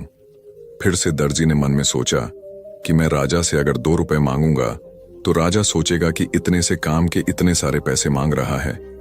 कहीं राजा ये ना सोचे कि बटन लगाने के मेरे से 2 रुपए ले रहा है तो गांव वालों से कितना लेता होगा ये दर्जी। यही सोचकर दर्जी ने कहा, महाराज, आप अपनी स्वेच्छा से कुछ भी दे दें। अब राजा को भी अपनी हैसियत के हिसाब से देना था ताकि समाज में उसका रुतबा छोटा ना हो जाए। यही सोचकर राजा ने दर्जी को 2 गांव देने का आदेश दे दिया। अब दर्जी मन ही मन में सोचने लगा कि कहां तो मैं 2 रुपए मांगने की सोच रहा था और कहां तो राजा ने 2 गांवों का मालिक मुझे बना दिया। दोस्तों, हम लोग भी उस दर्जी के समान अपनी क्षमता से सोचते हैं और भगवान से कुछ न कुछ अपनी हैसियत से मांगते हैं, लेकिन क्या पता ईश्वर हमको उनकी देने की क्षमता के अनुसार कुछ अच्छा और बड़ा देना चाहता हो। गीता में भगवान श्री कृष्ण ने कहा भी है कि कर्म करो, फल की इच्छा मत करो। जब आप भगवान पर सब कुछ छोड़ देंगे तब वह अपने हिसाब से आपको दे देगा। एक गांव में एक किसान रहता था। वह रोज सुबह सुबह उठकर दूर झरने से साफ पानी लेने जाया करता था। इस काम के लिए वह अपने साथ 2 बड़े घड़े ले जाया करता था, जिन्हें वह एक डंडे में बांधकर अपने कंधे पर दोनों तरफ लटका कर लाया करता था। उनमें से एक घड़ा कहीं से थोड़ा सा फूटा था और दूसरा एकदम सही। इसी वजह से रोज घर पहुंचते पहुंचते किसान के पास 1.5 घड़ा ही पानी बच पाता था। ऐसा होना नई बात नहीं थी, इसको 2 साल बीत चुके थे। सही घड़े को इस बात का बहुत घमंड था। उसे लगता था कि वह पूरा का पूरा पानी घर पहुंचता है और उसके अंदर कोई भी कमी नहीं है। वहीं दूसरी तरफ फूटा हुआ घड़ा इस बात से बहुत शर्मिंदा रहता था कि वह आधा पानी ही घर पहुंचा पाता है और किसान की मेहनत बेकार चली जाती है। एक दिन की बात है, वह बहुत दुखी और उदास था। जब परेशानी हद से बढ़ गई तो उसने फैसला किया कि वह किसान से माफी मांगेगा।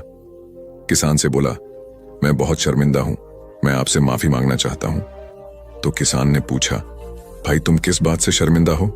छोटे घड़े ने दुखी होते हुए कहा, शायद आप नहीं जानते हैं, मैं एक जगह से फुटा हुआ हूं। पिछले 2 सालों से मुझे जितना पानी पहुंचाना चाहिए था, मैं सिर्फ उसका आधा ही पहुंचा पाया हूं।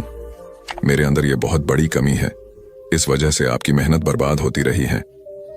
किसान को घड़े की बात सुनकर बहुत दुख हुआ और बोला, इतना परेशान होना भी ठीक नहीं है। चलो तुम्हारी उदासी दूर करते हैं। एक काम करना, कल जब तुम रास्ते से लौटो तो अपने टपकते पानी पर दुख करने के बजाय उस रास्ते में खिले हुए फूलों को देखना। कितने खुशबूदार, कितने खूबसूरत, कितने प्यारे, और साथ ही पास में छोटे छोटे पौधे देखना। घड़े ने किसान की बातें मनाने का फैसला किया। रास्ते भर सुंदर फूलों का देखता हुआ आया। ऐसा करने से उसकी उदासी थोड़ा कम हुई, पर घर पहुंचते पहुंचते उसके अंदर से आधा पानी गिर चुका था। वह फिर से मायूस हो गया और किसान से क्षमा मांगने लगा। किसान बोला, शायद तुमने रास्ते पर ध्यान नहीं दिया। रास्ते में जितने भी फूल थे बस तुम्हारी तरफ ही थे, सही घड़े की तरफ एक भी फूल नहीं थे। जानते हो ऐसा क्यों? क्योंकि मैं हमेशा से तुम्हारे अंदर की कमी को जानता था, मैंने उसका लाभ उठाया। मैंने तुम्हारी तरफ वाले रास्ते पर रंग बिरंगे फूलों के बीज बो दिए थे। तुम थोड़ा थोड़ा करके सींचते रहे और पूरे रास्ते को इतना खूबसूरत बना दिया। आज तुम्हारी ही वजह से मैं इन फूलों को भगवान को अर्पित कर पाता हूँ, अपना घर सुंदर बना पाता हूँ। तुम ही सोचो, अगर तुम जैसे हो ऐसे ना होते तो भला क्या मैं यह सब कुछ कर पाता है। ये बात महाभारत के समय की है। पांडवों और कौरवों को गुरु द्रोणाचार्य शिक्षा दे रहे थे। एक बार उनके मन में अपने शिष्यों की परीक्षा लेने का विचार आया। उन्होंने अपने शिष्य दुर्योधन को अपने कक्ष में बुलाया और उससे कहा, वत्स, एक काम करो, किसी अच्छे आदमी की खोज करो और उसे मेरे पास लेकर आओ। दुर्योधन ने कहा, ठीक है आचार्य, मैं अभी ही आश्रम से निकल जाता हूं और अच्छे आदमी की खोज शुरू करता हूं। दुर्योधन कुछ दिनों बाद वापस आश्रम लौट कर आया और आचार्य को बताया, आचार्य, मैंने पूरे ध्यान से हर जगह जाकर दूर दूर तक खोजा, लेकिन मुझे एक भी अच्छा आदमी नहीं मिला जिसे मैं आपके पास ला सकता। इस पर आचार्य ने कहा, ठीक है, तुम युधिष्ठिर को मेरे पास भेज दो। युधिष्ठिर जब आचार्य के पास आया तो उन्होंने उसे कहा, वत्स, एक काम करो, किसी बुरे आदमी की खोज करो और उसे मेरे पास लेकर आओ। युधिष्ठिर ने हामी भरी और अब वो खोज के लिए निकल पड़ा। कुछ दिनों के बाद युधिष्ठिर भी बिना किसी को अपने साथ लाए आश्रम लौट आया। आचार्य ने उससे पूछा, वत्स, तुमने कई शहरों का इतने दिनों तक भ्रमण किया और फिर भी तुम एक भी बुरे आदमी को लेकर नहीं आ पाए। युधिष्ठिर ने जवाब दिया, जी गुरुजी, मुझे किसी भी आदमी में इतनी ज्यादा बुराई नहीं दिखी कि उसे सबसे बुरा मानकर आपके पास ला पाता। इस पर बाकी सारे शिष्य बड़े हैरान हुए और आचार्य से बोले, गुरुजी, ऐसा कैसे संभव हो सकता है कि दुर्योधन को एक भी अच्छा आदमी नहीं मिला और युधिष्ठिर को एक भी बुरा आदमी नहीं मिला। तब गुरुजी ने समझाया, शिष्यों, जब हम किसी के बारे में देखते हैं तो उसे उस नजर में देखते हैं जैसे हम खुद होते हैं। फिर हम उस नजरिए से ही किसी को परखते हैं कि कोई व्यक्ति अच्छा है या बुरा। युधिष्ठिर को कोई भी बुरा व्यक्ति नजर नहीं आया, क्योंकि वो स्वयं अच्छा है तो उसे बाकी सब भी अच्छे लगे और कोई बुरा नहीं लगा। शिष्यों, केवल अपने अपने नजरिए का फर्क है। तुम जिस व्यक्ति में जो देखना चाहते हो तुम्हें वही दिखेगा। किसी का अच्छा या बुरा होना केवल उसके स्वभाव पर ही पूरी तरह निर्भर नहीं करता है, हमारी सोच और नजरिए पर भी निर्भर करता है। किसी को परखने में हमारे खुद के नजरिए का भी बहुत महत्व होता है। एक किसान था, वह अपने खेतों में काम कर घर लौट रहा था। रास्ते में ही एक हलवाई की दुकान थी। उस दिन किसान ने कुछ ज्यादा काम कर लिया था और उसे भूख भी बहुत लग रही थी। ऐसे में जब वह हलवाई की दुकान के पास से गुजरा तो उसे मिठाइयों की खुशबू आने लगी। वह वहां खुद को रोके बिना नहीं रह पाया, लेकिन उस दिन उसके पास ज्यादा पैसे नहीं थे। ऐसे में वह मिठाई खरीद नहीं सकता था। तब वह कुछ देर वहीं खड़े होकर मिठाइयों की सुगंध का आनंद लेने लगा। जब मिठाई वाले ने किसान को मजे से उसकी दुकान की मिठाइयों की खुशबू का आनंद लेते देखा, तब उससे किसान की खुशी देखी नहीं गई। वह किसान के पास गया और बोला, पैसे निकालो।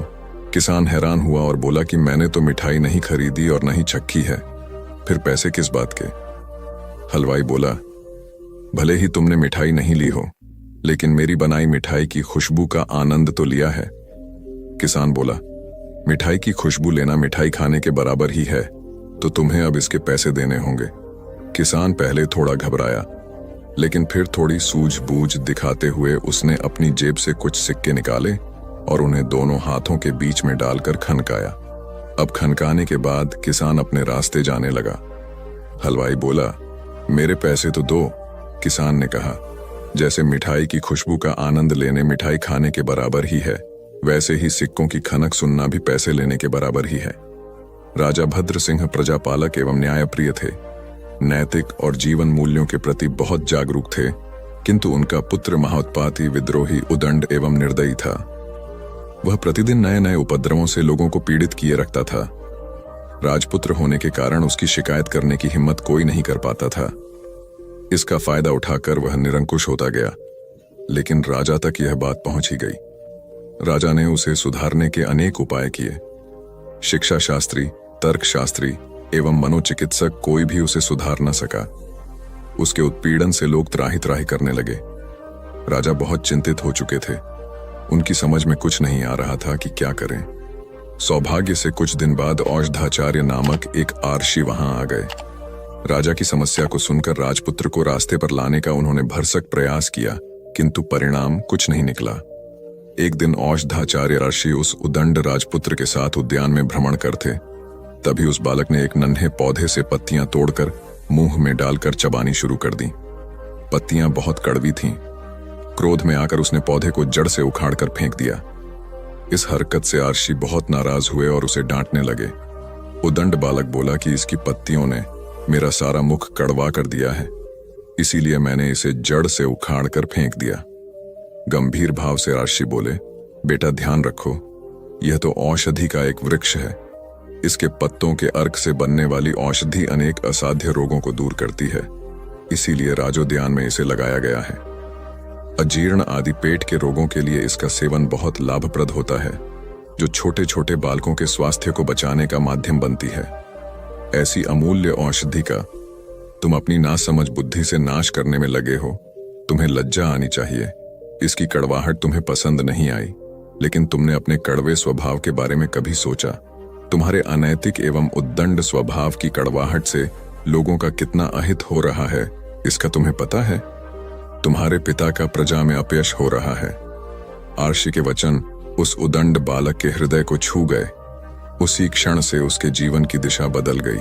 किसान हैरान हुआ और बोला कि मैंने तो मिठाई नहीं खरीदी और न ही छकी है, फिर पैसे किस बात के? हलवाई बोला, भले ही तुमने मिठाई नहीं ली हो, लेकिन मेरी बनाई मिठाई की खुशबू का आनंद तो लिया है। किसान बोला, मिठाई की खुशबू लेना मिठाई खाने के बराबर ही है, तो तुम्हें अब इसके पैसे देने होंगे। किसान पहले थोड़ा घबराया, लेकिन फिर थोड़ी सूझबूझ दिखाते हुए उसने अपनी जेब से कुछ सिक्के निकाले और उन्हें दोनों हाथों के बीच में डालकर खनकाया। अब खनकाने के बाद किसान अपने रास्ते जाने लगा। हलवाई बोला, मेरे पैसे तो दो। किसान ने कहा, जैसे मिठाई की खुशबू का आनंद लेने मिठाई खाने के बराबर ही है, वैसे ही सिक्कों की खनक सुनना भी पैसे लेने के बराबर ही है। राजा भद्र सिंह प्रजापालक एवं न्यायप्रिय थे। नैतिक और जीवन मूल्यों के प्रति बहुत जागरूक थे, किंतु उनका पुत्र महाउत्पाती, विद्रोही, उदंड एवं निर्दयी था। वह प्रतिदिन नए नए उपद्रवों से लोगों को पीड़ित किए रखता था। राजपुत्र होने के कारण उसकी शिकायत करने की हिम्मत कोई नहीं कर पाता था। इसका फायदा उठाकर वह निरंकुश होता गया, लेकिन राजा तक यह बात पहुंच ही गई। राजा ने उसे सुधारने के अनेक उपाय किए। शिक्षा शास्त्री, तर्कशास्त्री एवं मनोचिकित्सक, कोई भी उसे सुधार न सका। उसके उत्पीड़न से लोग त्राही त्राही करने लगे। राजा बहुत चिंतित हो चुके थे। उनकी समझ में कुछ नहीं आ रहा था कि क्या करें। सौभाग्य से कुछ दिन बाद औषधाचार्य नामक एक ऋषि वहां आ गए। राजा की समस्या को सुनकर राजपुत्र को रास्ते पर लाने का उन्होंने भरसक प्रयास किया, किंतु परिणाम कुछ नहीं निकला। एक दिन औषधाचार्य ऋषि उस उदंड राजपुत्र के साथ उद्यान में भ्रमण करते, तभी उस बालक ने एक नन्हे पौधे से पत्तियां तोड़कर मुंह में डालकर चबानी शुरू कर दी। पत्तियां बहुत कड़वी थीं। क्रोध में आकर उसने पौधे को जड़ से उखाड़कर फेंक दिया। इस हरकत से ऋषि बहुत नाराज हुए और उसे डांटने लगे। उदंड बालक बोला कि इसकी पत्तियों ने मेरा सारा मुख कड़वा कर दिया है, इसीलिए मैंने इसे जड़ से उखाड़कर फेंक दिया। गंभीर भाव से ऋषि बोले, बेटा ध्यान रखो, यह तो औषधि का एक वृक्ष है। इसके पत्तों के अर्क से बनने वाली औषधि अनेक असाध्य रोगों को दूर करती है, इसीलिए राजोद्यान में इसे लगाया गया है। अजीर्ण आदि पेट के रोगों के लिए इसका सेवन बहुत लाभप्रद होता है, जो छोटे छोटे बालकों के स्वास्थ्य को बचाने का माध्यम बनती है। ऐसी अमूल्य औषधि का तुम अपनी नासमझ बुद्धि से नाश करने में लगे हो। तुम्हें लज्जा आनी चाहिए। इसकी कड़वाहट तुम्हें पसंद नहीं आई, लेकिन तुमने अपने कड़वे स्वभाव के बारे में कभी सोचा? तुम्हारे अनैतिक एवं उद्दंड स्वभाव की कड़वाहट से लोगों का कितना अहित हो रहा है, इसका तुम्हें पता है? तुम्हारे पिता का प्रजा में अपयश हो रहा है। ऋषि के वचन उस उदंड बालक के हृदय को छू गए। उसी क्षण से उसके जीवन की दिशा बदल गई। अब वह अपने नीतिवान पिता का वास्तविक उत्तराधिकारी बनने लायक हो गया। एक लड़का अपने परिवार के साथ रहता था। उसके पिता जौहरी थे। एक दिन उसके पिता बीमार पड़ गए। धीरे धीरे उनकी हालत बिगड़ती गई और अंत में उनका निधन हो गया। पिता के निधन के बाद परिवार पर आर्थिक संकट आ गया। ऐसे में मां ने घर चलाने के लिए बेटे को अपना एक कीमती हार दिया और कहा कि इसे अपने चाचा की दुकान पर दिखा देना, वे भी एक जौहरी हैं, इसे बेचकर जो पैसे मिलेंगे वह ले आना। लड़के ने अपने चाचा को जब यह हार दिखाया तो चाचा ने हार को अच्छे से देखा और कहा कि अभी बाजार बहुत मंदा है, इसे थोड़ा रुककर बेचना तो अच्छे दाम मिल जाएंगे। फिलहाल तो तुम मेरी दुकान पर नौकरी कर लो, वैसे भी मुझे एक भरोसेमंद लड़के की जरूरत है। लड्ढका अगले दिन से दुकान का काम सीखने लगा। वहां उसे हीरों व रत्नों की परख का काम सिखाया गया। अब उस लड़के के घर में आर्थिक समस्या नहीं रही। धीरे धीरे रत्नों की परख में उसका यश दूर दराज के शहरों तक फैलने लगा। दूर दूर से लोग उसके पास अपने गहनों की परख करवाने आने लगे। एक बार उसके चाचा ने उसे बुलाया और कहा कि जो हार तुम बेचना चाहते थे उसे अब ले आओ। लड़के ने घर जाकर मां का हार जैसे ही हाथ में लेकर गौर से देखा तो पाया कि वह हार तो नकली है। वह तुरंत दौड़कर चाचा के पास पहुंचा और उनसे पूछा कि आपने मुझे तभी सच क्यों नहीं बताया जब मैं इस हार को बेचने आया था। इस पर चाचा ने कहा कि अगर मैं तुम्हें उस समय सच बताता तो तुम्हें लगता कि संकट की घड़ी में चाचा भी तुम्हारे कीमती हार को नकली बता रहे हैं और तुम्हें मुझ पर यकीन नहीं होता। लेकिन आज जब तुम्हें खुद ही गहनों को परखने का ज्ञान हो गया है तो अब तुम खुद असली नकली की पहचान कर सकते हो। दोस्तों, कभी सोचा है कि कई बार हमारी जिंदगी में भी ऐसा ही होता है, जब कम ज्ञान और गलत धारणाओं के कारण हम सही चीज को भी गलत मान लेते हैं। कई बातों पर भरोसा ही नहीं कर पाते कि वे सही भी हो सकती हैं। उम्र और समय के साथ जब हमें ज्ञान हो जाता है तब हमें एहसास होता है कि उस वक्त हम कितना गलत थे। एक दिन जंगल में चीनू बंदर को एक मोबाइल फोन मिला। वह उसे पाकर बहुत खुश हुआ। उसने मोबाइल से अपनी सेल्फी लेने की बात सोची। उसने नाक व मुंह टेढ़ा करते हुए अपनी कई सेल्फी ली। फिर उसने अपने दोस्तों को दिखाई। सबने उसकी सेल्फी की खूब प्रशंसा की। चीनू का उत्साह और बढ़ गया। अब वह हर रोज जंगल के अलग अलग स्थानों पर निकल जाता और नए नए अंदाज में सेल्फी लेने का प्रयास करता। उसके दोस्त उसकी सेल्फी की खूब तारीफ करते, जिससे चीनू खुशी से फूल जाता। चीनू की मां को उसकी यह नई आदत बिल्कुल भी पसंद न थी। एक दिन जब वह जंगल से घर लौटा तो उसकी मां ने कहा, देखो चीनू, तुम्हारा यह रोज रोज जंगल के खतरनाक जगहों पर जाकर सेल्फी लेना ठीक नहीं है। कभी कोई चूक हो गई तो? अरे नहीं मां, मैं कोई बच्चा थोड़े ना हूं, अब मैं बड़ा हो गया हूं। चीनू ने अपनी मां की बात काटकर कहा, मुझे अपनी रक्षा करना अच्छी तरह आता है। चीनू पर मां की बात का जरा भी असर न पड़ा। उसने मां की बात एक कान से सुनकर दूसरे कान से निकाल दी। चीनू के ऊपर सेल्फी का भूत सवार हो गया था। उस पर दोस्तों की मिल रही वाहवाही आग में घी का काम कर रही थी। हर रोज एक से बढ़कर एक सेल्फी ले आना अब उसका शौक बन गया था। वह कभी किसी पेड़ पर चढ़कर तो कभी जंगल के किसी पहाड़ या नदी के पास जाकर सेल्फी लेता रहता था। कभी कभी तो किसी हाथी या फिर जिराफ की पीठ पर सवार होकर भी सेल्फी लेने लगता था। धीरे धीरे उसे सेल्फी की लत लग गई। चीनू खुद को जंगल का सबसे बड़ा सेल्फीबाज सिद्ध करने में लगा रहा। एक दिन चीनू ने जंगल के सबसे बड़े पेड़ की सबसे ऊंची डाल पर चढ़कर सेल्फी लेने का प्लान किया। पेड़ की उस डाल से सारा जंगल चारों ओर दूर दूर तक दिखाई देता था। चीनू इस अनोखे दृश्य के साथ अपनी सेल्फी में लेने के लिए पेड़ पर चढ़ गया। पेड़ की सबसे ऊंची डाल पर पहुंचकर चीनू ने अपने आगे के एक पैर से मोबाइल को पकड़ा और दूसरे से पेड़ की डाल पकड़ी। उसके बाद डाल से हवा में लटकते हुए उसने सेल्फी लेनी शुरू की। वह अलग अलग पोज में सेल्फी लेने में खोया हुआ था कि छर्र छर्र की आवाज आई, पर चीनू का ध्यान आवाज की ओर नहीं गया। वह सेल्फी लेने में पूरी तरह खोया रहा। उसी बीच फिर छर्र छर्र की एक जोर की आवाज आई और जिस डाल को पकड़कर चीनू सेल्फी ले रहा था वह पेड़ से टूट गई। चीनू पेड़ की डाल पकड़े हुए अन्य डालों से टकराता हुआ ऊपर से नीचे धम से जमीन पर आ गिरा। जमीन पर गिरते ही वह जोर से चीखा, आह, मर गया। उसकी चीख सुनकर आसपास के जानवर दौड़कर उसके पास आए। सबने देखा चीनू जमीन पर पड़ा दर्द से कराह रहा है। वे उसे उठाकर तुरंत जंगल के डॉक्टर भालूराम के पास ले गए। भालूराम ने चीनू का निरीक्षण कर बताया कि उसे गहरी चोट लगी है और उसके आगे व पीछे के पैरों में फ्रैक्चर हो गया है। उसे अब काफी समय तक आराम करना पड़ेगा। इसी बीच चीनू की मां भी चिंपांजी से खबर पाकर वहां आ गई थी। वह डॉक्टर भालूराम की बात सुनकर फूट फूट कर रो पड़ी। बोली, मैंने कितनी बार चीनू को समझाया था कि सेल्फी के चक्कर में मत पड़ो, लेकिन उसने मेरी एक भी बात ना मानी और अपनी मनमानी करता रहा। आज सेल्फी की लत ने उसकी ऐसी दुर्दशा कर दी। चीनू को डॉक्टर भालूराम की दवा से थोड़ा आराम मिल गया था। वह अपने पास बैठी अपनी मां को रोते बिलखते देख रहा था। आज उसे अपनी मां की समझ आई एक एक बात याद आ रही थी। उसे अपनी मां की बात न मानने पर बहुत पछतावा हो रहा था। वह दर्द से कराहते हुए बोला, मां, मुझे माफ कर दो। आपकी बात न मानकर मैंने बहुत बड़ी भूल की है। अब मैं आपको यह वचन देता हूं कि मोबाइल को कभी भी हाथ नहीं लगाऊंगा और न ही उससे कभी सेल्फी लूंगा। मैं अपनी यह सेल्फी की लत को भी हमेशा के लिए छोड़ दूंगा। चीनू को अपनी भूल का एहसास होते देखकर उसकी मां उसे अपने गले लगाकर बोली, बेटा, इसमें मोबाइल का कोई दोष नहीं है, बल्कि दोष तुम्हारा है। तुमने अपनी जान जोखिम में डालकर सेल्फी ली थी, जिससे तुम्हारे साथ इतनी बड़ी दुर्घटना हुई। अगर तुम सही और सुरक्षित तरीके से सेल्फी लेते तो इस हादसे का शिकार होने से बच जाते। चीनू ने मां की बात को गांठ बांध लिया, साथ ही सेल्फी की लत को भी छोड़ देने का संकल्प कर लिया।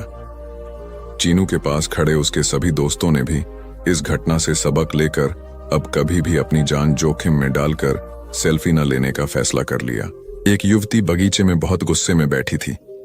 पास ही एक बुजुर्ग बैठे थे। उन्होंने उस परेशान युवती से पूछा, क्या हुआ बेटी, क्यों इतना परेशान हो? युवती ने गुस्से में अपने पति की गलतियों के बारे में बताया। बुजुर्ग ने मंद मंद मुस्कुराते हुए युवती से पूछा, बेटी, क्या तुम बता सकती हो तुम्हारे घर का नौकर कौन है? युवती ने हैरानी से पूछा, क्या मतलब? बुजुर्ग ने कहा, तुम्हारे घर की सारी जरूरतों का ध्यान रखकर उनको पूरा कौन करता है? युवती, मेरे पति। बुजुर्ग ने पूछा, तुम्हारे खाने पीने की और पहनने ओढ़ने की जरूरतों को कौन पूरा करता है? युवती, मेरे पति। बुजुर्ग, तुम्हें और बच्चों को किसी बात की कमी ना हो और तुम सबका भविष्य सुरक्षित रहे, इसके लिए हमेशा चिंतित कौन रहता है? युवती, मेरे पति। बुजुर्ग ने फिर पूछा, सुबह से शाम तक कुछ रुपयों के लिए बाहर वालों की और अपने अधिकारियों की खरी खोटी हमेशा कौन सुनता है? युवती, मेरे पति। बुजुर्ग, परेशानी और गम में कौन साथ देता है? युवती, मेरे पति। बुजुर्ग, तुम लोगों के अच्छे जीवन और रहन सहन के लिए दूर दराज जाकर सारे सगे संबंधियों को, यहां तक कि अपने मां बाप को भी छोड़कर जंगलों में भी नौकरी करने को कौन तैयार होता है? युवती, मेरे पति। बुजुर्ग, घर के गैस, बिजली, पानी, मान, मरम्मत एवं रखरखाव, सुख सुविधाओं, दवाइयों, किराना, मनोरंजन, भविष्य के लिए बचत, बैंक, बीमा, अस्पताल, स्कूल, कॉलेज, पास पड़ोस, ऑफिस और ऐसी ही न जाने कितनी सारी जिम्मेदारियों को एक साथ लेकर कौन चलता है? युवती, मेरे पति। बुजुर्ग, बीमारी में तुम्हारा ध्यान और सेवा कौन करता है? युवती, मेरे पति। बुजुर्ग बोले, एक बात और बताओ, तुम्हारे पति इतना काम और सबका ध्यान रखते हैं, क्या कभी उसने तुमसे इस बात के पैसे लिए? युवती, कभी नहीं। इस बात पर बुजुर्ग बोले कि पति की एक कमी तुम्हें नजर आ गई, मगर उसकी इतनी सारी खूबियां तुम्हें कभी नजर नहीं आई। मानो न मानो, जब तुम दुखी हो तो वो तुम्हें कभी अकेला नहीं छोड़ेगा। वो अपने दुख अपने ही मन में रखता है, लेकिन तुम्हें नहीं बताता, ताकि तुम दुखी ना हो। हर वक्त, हर दिन तुम्हें कुछ अच्छी बातें सिखाने की कोशिश करता रहता है, ताकि वो कुछ समय शांति के साथ घर पर व्यतीत कर सके और दिन भर की परेशानियों को भुला सके। हर छोटी छोटी बात पर तुमसे झगड़ा तो कर सकता है, तुम्हें दो बातें बोल भी लेगा, परंतु किसी और को तुम्हारे लिए कभी कुछ नहीं बोलने देगा। तुम्हें आर्थिक मजबूती देगा और तुम्हारा भविष्य भी सुरक्षित करेगा। कुछ भी अच्छा ना हो फिर भी तुम्हें यही कहेगा, चिंता मत करो, सब ठीक हो जाएगा। माँ बाप के बाद तुम्हारा पूरा ध्यान रखना और तुम्हें हर प्रकार की सुविधा और सुरक्षा देने का काम करेगा। तुम्हें चिंता ना हो, इसलिए दिन भर परेशानियों में घिरे होने पर भी, तुम्हारे 15 बार फोन करने पर भी सुनेगा और हर समस्या का समाधान करेगा।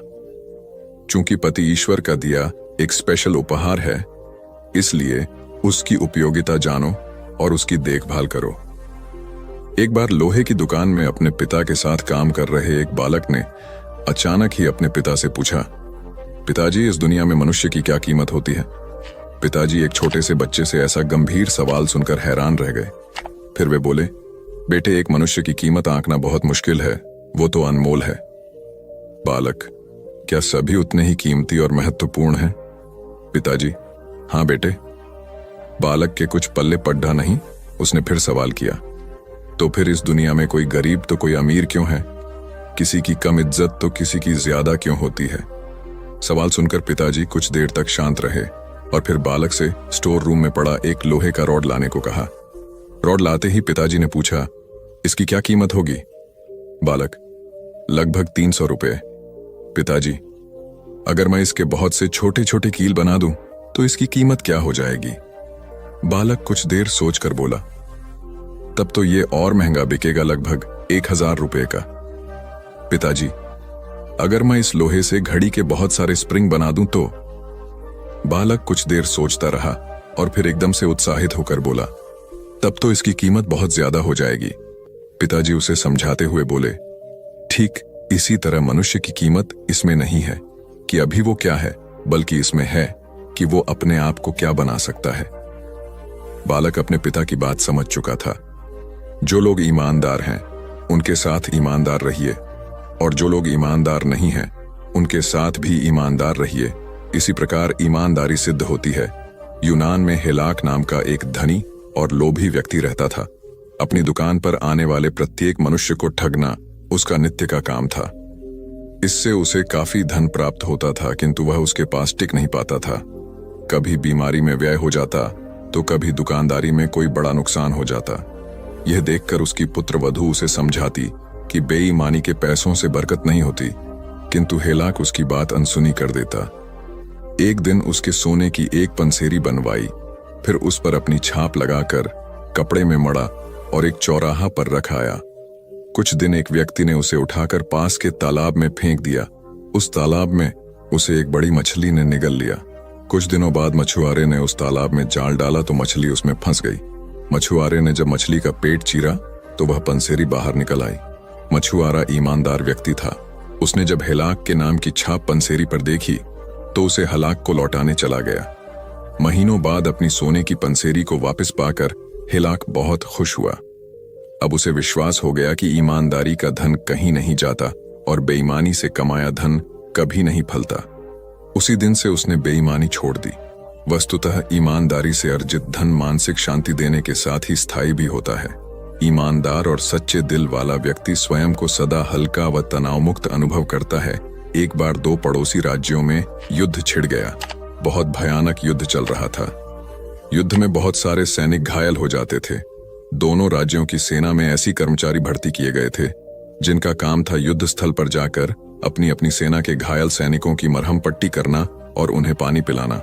उनमें से एक राज्य की सेना का एक कर्मचारी था। पंडवरण युद्ध स्थल पर जाता और घायल सैनिकों को पानी पिलाता और उनकी मरहम पट्टी करता। उसे जो भी घायल सैनिक नजर आता, चाहे वह उसकी अपनी सेना का हो या विरोधी राज्य की सेना का हो, उसकी सेवा करता। इस बात पर कुछ सैनिक ने राजा को शिकायत की कि पंडवरण विरोधी राज्य के घायल सैनिकों को भी मरहम पट्टी करता और उन्हें पानी पिलाता है। राजा ने उसे तुरंत बुलाया और उससे पूछा, पंडवरण तुम्हें घायल सैनिक की सेवा के लिए रखा गया है, किंतु तुम तो विरोधी राज्य के सेना के घायल सैनिकों को भी सेवा कर रहे हो, ऐसा क्यों? पंडवरण बोला, महाराज, मेरा कर्म है कि मैं घायलों की सेवा करूं। मैं जब युद्ध स्थल पर जाता हूं तो मुझे सिर्फ दर्द से कहारते घायल मानव नजर आते हैं। मुझे उनमें अपना या विरोधी नजर नहीं आता है। मुझे सिर्फ अपना कर्म याद रहता है, इसलिए मैं हर घायल की सेवा करता हूं। पंडवरण की बात सुनकर राजा ने उसे गले से लगा लिया और कहा, पंडवरण, तुम सच्चे सेवक हो। कथा का सार यह है कि सेवा अपने या पराये को देखकर नहीं की जाती। जिस सेवा में पक्षपात हो वह सेवा नहीं होती। संपूर्ण मानव जाति की एक दृष्टि से सेवा ही सच्ची सेवा है। वह सहज दयावश और मानवता के नाते की जानी चाहिए। पुरुषोत्तम दास टंडन एक उदार राजनेता थे। उनकी धन संग्रह में जरा भी रुचि नहीं थी। उनके हाथ सदैव दान की मुद्रा में रहते थे। यह घटना उन दिनों की है जब श्री टंडन राज्यसभा के सदस्य थे। यहां भी लोग उनकी निरासक्त प्रवृत्ति से काफी प्रभावित थे। यह उल्लेखनीय है कि श्री टंडन अपनी इस उदारता पर तनिक भी अहंकार नहीं करते थे। एक दिन उन्हें किसी ने आकर कहा कि वे अपना भत्ता राज्यसभा कार्यालय से आकर ले लें। वे कार्यालय में पहुंचे। जब उन्हें चेक दिया गया तो उन्होंने किसी से पेन लेकर अपने चेक को लोक सेवा मंडल के नाम समर्पित कर दिया। वहीं खड़े एक व्यक्ति ने जब उन्हें ऐसा करते देखा तो उसे रहा नहीं गया और वह उनसे पूछ बैठा, टंडन जी, इतनी मुश्किल से मात्र 100 रुपए मिले थे, उन्हें भी आपने दान में क्यों दे दिया? टंडन जी सहजता से बोले, भाई, मेरे 7 बेटे हैं। मैं उन 7 से प्रतिमाह 100-100 रुपए लेता हूं। मेरे लिए 300-400 रुपए पर्याप्त होते हैं। शेष को भी मैं एक लोक सेवा मंडल को दे देता हूं। फिर यह तो अतिरिक्त आय है, इसे अपने पास क्यों रखूं? सार यह है कि धन की 3 गतियां होती हैं, दान, भोग और नाश। इनमें भोग धन की मध्यम गति है, नाश अधम गति है और दान उत्तम गति है। इसलिए अपने आय का एक हिस्सा दान अवश्य करना चाहिए, तभी उस धन की सार्थकता है। गौतम बुद्ध से राजकुमार श्रोण ने दीक्षा ली थी। एक दिन बुद्ध अन्य शिष्यों ने बुद्ध को बताया कि श्रोण तप की उच्चतम सीमा तक पहुंच गया है। वह ज्यादातर तप में लगा रहता है। वह 2-3 दिन में एक बार ही नाम मात्र भोजन करता है। अन्न जल ग्रहण नहीं करने से उसका शरीर अत्यधिक कमजोर हो गया है। चूंकि वह पहले राजसी जीवन जीता था, इसलिए इतने त्यागमय जीवन का वह आदी नहीं है। वह हड्डियों का ढांचा बनकर रह गया है। यह सुनकर बुद्ध को उसकी चिंता होती है। बुद्ध ने श्रोण को बुलाकर कहा, मैंने सुना है कि तुम सितार बहुत अच्छा बजाते हो, क्या तुम मुझे सुना सकते हो? श्रोण ने कहा, हाँ, मैं आपको सितार बजाकर सुना सकता हूं, किंतु आज आप अचानक सितार क्यों सुनना चाहते हैं? बुद्ध ने कहा, न सिर्फ सुनना चाहता हूं बल्कि उसके विषय में जानना भी चाहता हूं।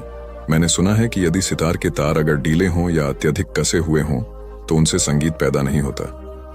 श्रोण बोला, यह सही है। यदि तार ढीले होंगे तो सुर बिगड़ जाएंगे और अधिक कसे होने की स्थिति में वे टूट जाएंगे। तार मध्य में होने चाहिए, न तो ज्यादा ढीले और न ज्यादा कसे हुए। तब बुद्ध ने उसे समझाया, जी सितार का नियम है, वही जीवन की तपस्या का भी नियम है। मध्य में रहो, न भोग की अति करो न तप की। अपने अध्यात्म को संतुलित दृष्टि से देखो। श्रोण समझ गया कि मध्य में रहकर ही जीवन रूपी सितार से संगीत का आनंद उठाया जा सकता है। वस्तुतः जीवन में अनुशासन व तप आवश्यक है, किंतु एक संतुलन के साथ, क्योंकि हर चीज की अति बुरी होती है। गौतम बुद्ध से राजकुमार श्रोण ने दीक्षा ली थी। एक दिन बुद्ध अन्य शिष्यों ने बुद्ध को बताया कि श्रोण तप की उच्चतम सीमा तक पहुंच गया है। वह ज्यादातर तप में लगा रहता है।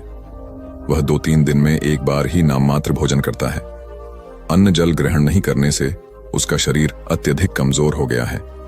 चूंकि वह पहले राजसी जीवन जीता था, इसलिए इतने त्यागमय जीवन का वह आदी नहीं है। वह हड्डियों का ढांचा बनकर रह गया है। ये सुनकर बुद्ध को उसकी चिंता होती है। बुद्ध ने श्रोण को बुलाकर कहा, मैंने सुना है कि तुम सितार बहुत अच्छा बजाते हो, क्या तुम मुझे सुना सकते हो? श्रोण ने कहा, हाँ, मैं आपको सितार बजाकर सुना सकता हूं, किंतु आज आप अचानक सितार क्यों सुनना चाहते हैं? बुद्ध ने कहा, न सिर्फ सुनना चाहता हूं बल्कि उसके विषय में जानना भी चाहता हूं। मैंने सुना है कि यदि सितार के तार अगर ढीले हों या अत्यधिक कसे हुए हों तो उनसे संगीत पैदा नहीं होता। श्रोण बोला, यह सही है। यदि तार ढीले होंगे तो सुर बिगड़ जाएंगे और अधिक कसे होने की स्थिति में वे टूट जाएंगे। तार मध्य में होने चाहिए, न तो ज्यादा ढीले और न ज्यादा कसे हुए। तब बुद्ध ने उसे समझाया, जी सितार का नियम है, भी जीवन की तपस्या का भी नियम है। मध्य में रहो, न भोग की अति करो न तप की। अपने अध्यात्म को संतुलित दृष्टि से देखो। श्रोण समझ गया कि मध्य में रहकर ही जीवन रूपी सितार से संगीत का आनंद उठाया जा सकता है। वस्तुतः जीवन में अनुशासन व तप आवश्यक है, किंतु एक संतुलन के साथ, क्योंकि हर चीज की अति बुरी होती है। एक राजा कुशल प्रशासक था। प्रजा के सुख दुख के लिए वह प्रायः साधारण वेशभूषा में उनके बीच घुमा करता था। एक दिन जब राजा जंगल से गुजर रहा था तो उसने कुछ घुड़सवार लुटेरे अपनी ओर बढ़ते देखे। राजा समझ गया कि यह लूटने की नीयत से आ रहे हैं। राजा साहसी था, अतः घबराने के बजाय उनसे लड़ने के लिए तैयार हो गया। उसी समय अचानक राजा के घोड़े का पैर एक गड्ढे में फंस गया। घोड़ा एक कदम भी हिलडुल नहीं पा रहा था। उधर लुटेरे नजदीक आते जा रहा थे। तभी वहां से गुजर रहे 4 नवयुवक वहां आए। वे स्थिति की गंभीरता को समझ गए। उन्होंने लुटेरों पर हमला किया और उन्हें वहां से भगा दिया। राजा ने अपना असली परिचय देते हुए उनमें से हर युवक को अपनी इच्छित वस्तु मांगने के लिए कहा। एक ने धन मांगा, दूसरे ने जमीन तो तीसरे ने मंत्री पद मांगा। राजा ने चौथे युवक से उसकी इच्छा जानी तो चौथे युवक कुछ सोचकर बोला, महाराज, आप हर वर्ष 2 बार मेरे घर पर मेहमान बनकर आएं। राजा ने उसकी इच्छा मान ली। जब राजा चौथे युवक के घर पर मेहमान बनकर गया तो उसे युवक के जर्जर मकान और दरिद्रता का पता चला। तब राजा ने उसे एक शानदार मकान बनवा दिया। राजा के प्रत्येक आगमन पर युवक को राजा की तरफ से कुछ न कुछ अमूल्य सौगात मिलती रहती है। अपनी बुद्धिमानी से युवक ने राजा का आतिथ्य मांगकर स्वयं का जीवन सदा के लिए खुशहाल बना लिया। सार यह है कि यथोचित लाभ पाने के लिए अवसरों का उपयोग बुद्धिमत्तापूर्ण ढंग से करना चाहिए। एक फकीर जो एक वृक्ष के नीचे ध्यान कर रहा था, रोज एक लकड़हारे को लकड़ी काटते ले जाते देखता था। एक दिन उसे कहा कि सुन भाई, दिन भर लकड़ी काटता है, 2 जून रोटी भी नहीं जुट पाती। तू जरा आगे क्यों नहीं जाता? वहां आगे चंदन का जंगल है, एक दिन काट लेगा, 7 दिन के खाने के लिए काफी हो जाएगा। गरीब लकड़हारे को भरोसा तो नहीं आया, क्योंकि वह तो सोचता था कि जंगल को जितना वह जानता है और कौन जानता है, जंगल में ही तो जिंदगी बीती, लकड़ियां काटते ही तो जिंदगी बीती।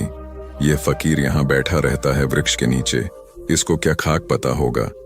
मानने का मन तो न हुआ, लेकिन फिर सोचा कि हर्ज क्या है, कौन जाने ठीक ही कहता हो।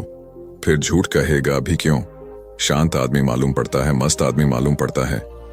कभी बोला भी नहीं इसके पहले, एक बार प्रयोग करके देख लेना जरूरी है। तो गया, लौटा, फकीर के चरणों में सिर रखा और कहा कि मुझे क्षमा करना, मेरे मन में बड़ा संदेह आया था, क्योंकि मैं तो सोचता था कि मुझसे ज्यादा लकड़ियां कौन जानता है, मगर मुझे चंदन की पहचान ही न थी। मेरा बाप भी लकड़हारा था, उसका बाप भी लकड़हारा था। हम यही काटने की जलाऊ लकड़ियां काटते काटते जिंदगी बिताते रहे। हमें चंदन का पता भी क्या, चंदन की पहचान क्या। हमें तो चंदन मिल भी जाता तो भी हम काट कर बेच आते उसे बाजार में ऐसे ही। तुमने पहचान बताई, तुमने गंध जतलाई, तुमने परख दी, जरूर जंगल है। मैं भी कैसा अभागा, काश पहले पता चल जाता। फकीर ने कहा, कोई फिक्र न करो, जब पता चला तभी जल्दी है, जब घर आ गए तभी सवेरा है। दिन बड़े मजे में कटने लगे। एक दिन काट लेता 7, 8 दिन, 10 दिन जंगल आने की जरूरत ही न रहती। एक दिन फकीर ने कहा, मेरे भाई, मैं सोचता था कि तुम्हें कुछ अक्ल आएगी। जिंदगी भर तुम लकड़ियां काटते रहे, आगे न गए। तुम्हें कभी यह सवाल नहीं उठा कि इस चंदन के आगे भी कुछ हो सकता है? उसने कहा, यह तो मुझे सवाल ही ना आया, क्या चंदन के आगे भी कुछ है? उस फकीर ने कहा, चंदन के जरा आगे जाओ तो वहां चांदी की खदान है। लकड़ियां वकड़ियां काटना छोड़ो, एक दिन ले आओगे, 2, 4, 6 महीने के लिए हो गया।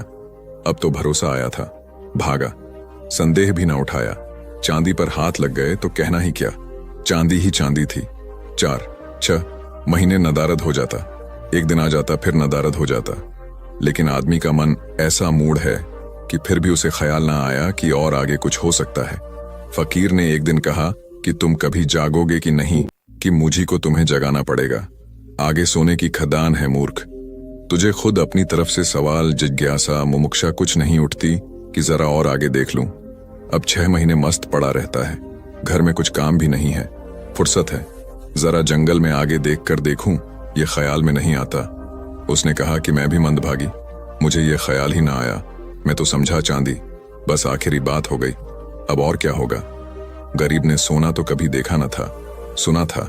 फकीर ने कहा, थोड़ा और आगे सोने की खदान है, और ऐसे कहानी चलती है। फिर और आगे हीरों की खदान है, और ऐसे कहानी चलती है। और एक दिन फकीर ने कहा कि ना समझ, अब तू हीरों पर ही रुक गया। अब तो उस लकड़हारे को भी बड़ी अकड़ आ गई, बड़ा धनी भी हो गया था, महल खड़े कर लिए थे।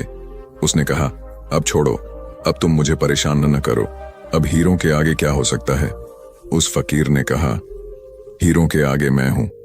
तुझे यह कभी ख्याल नहीं आया कि यह आदमी मस्त यहां बैठा है, जिसे पता है हीरों की खदान का, वह हीरे नहीं भर रहा है, इसको जरूर कुछ और आगे मिल गया होगा। हीरों से भी आगे इसके पास कुछ होगा, तुझे कभी यह सवाल नहीं उठा? रोने लगा वह आदमी, सिर पटक दिया चरणों पर, कहा कि मैं कैसा मूड हूं, मुझे यह सवाल ही नहीं आता।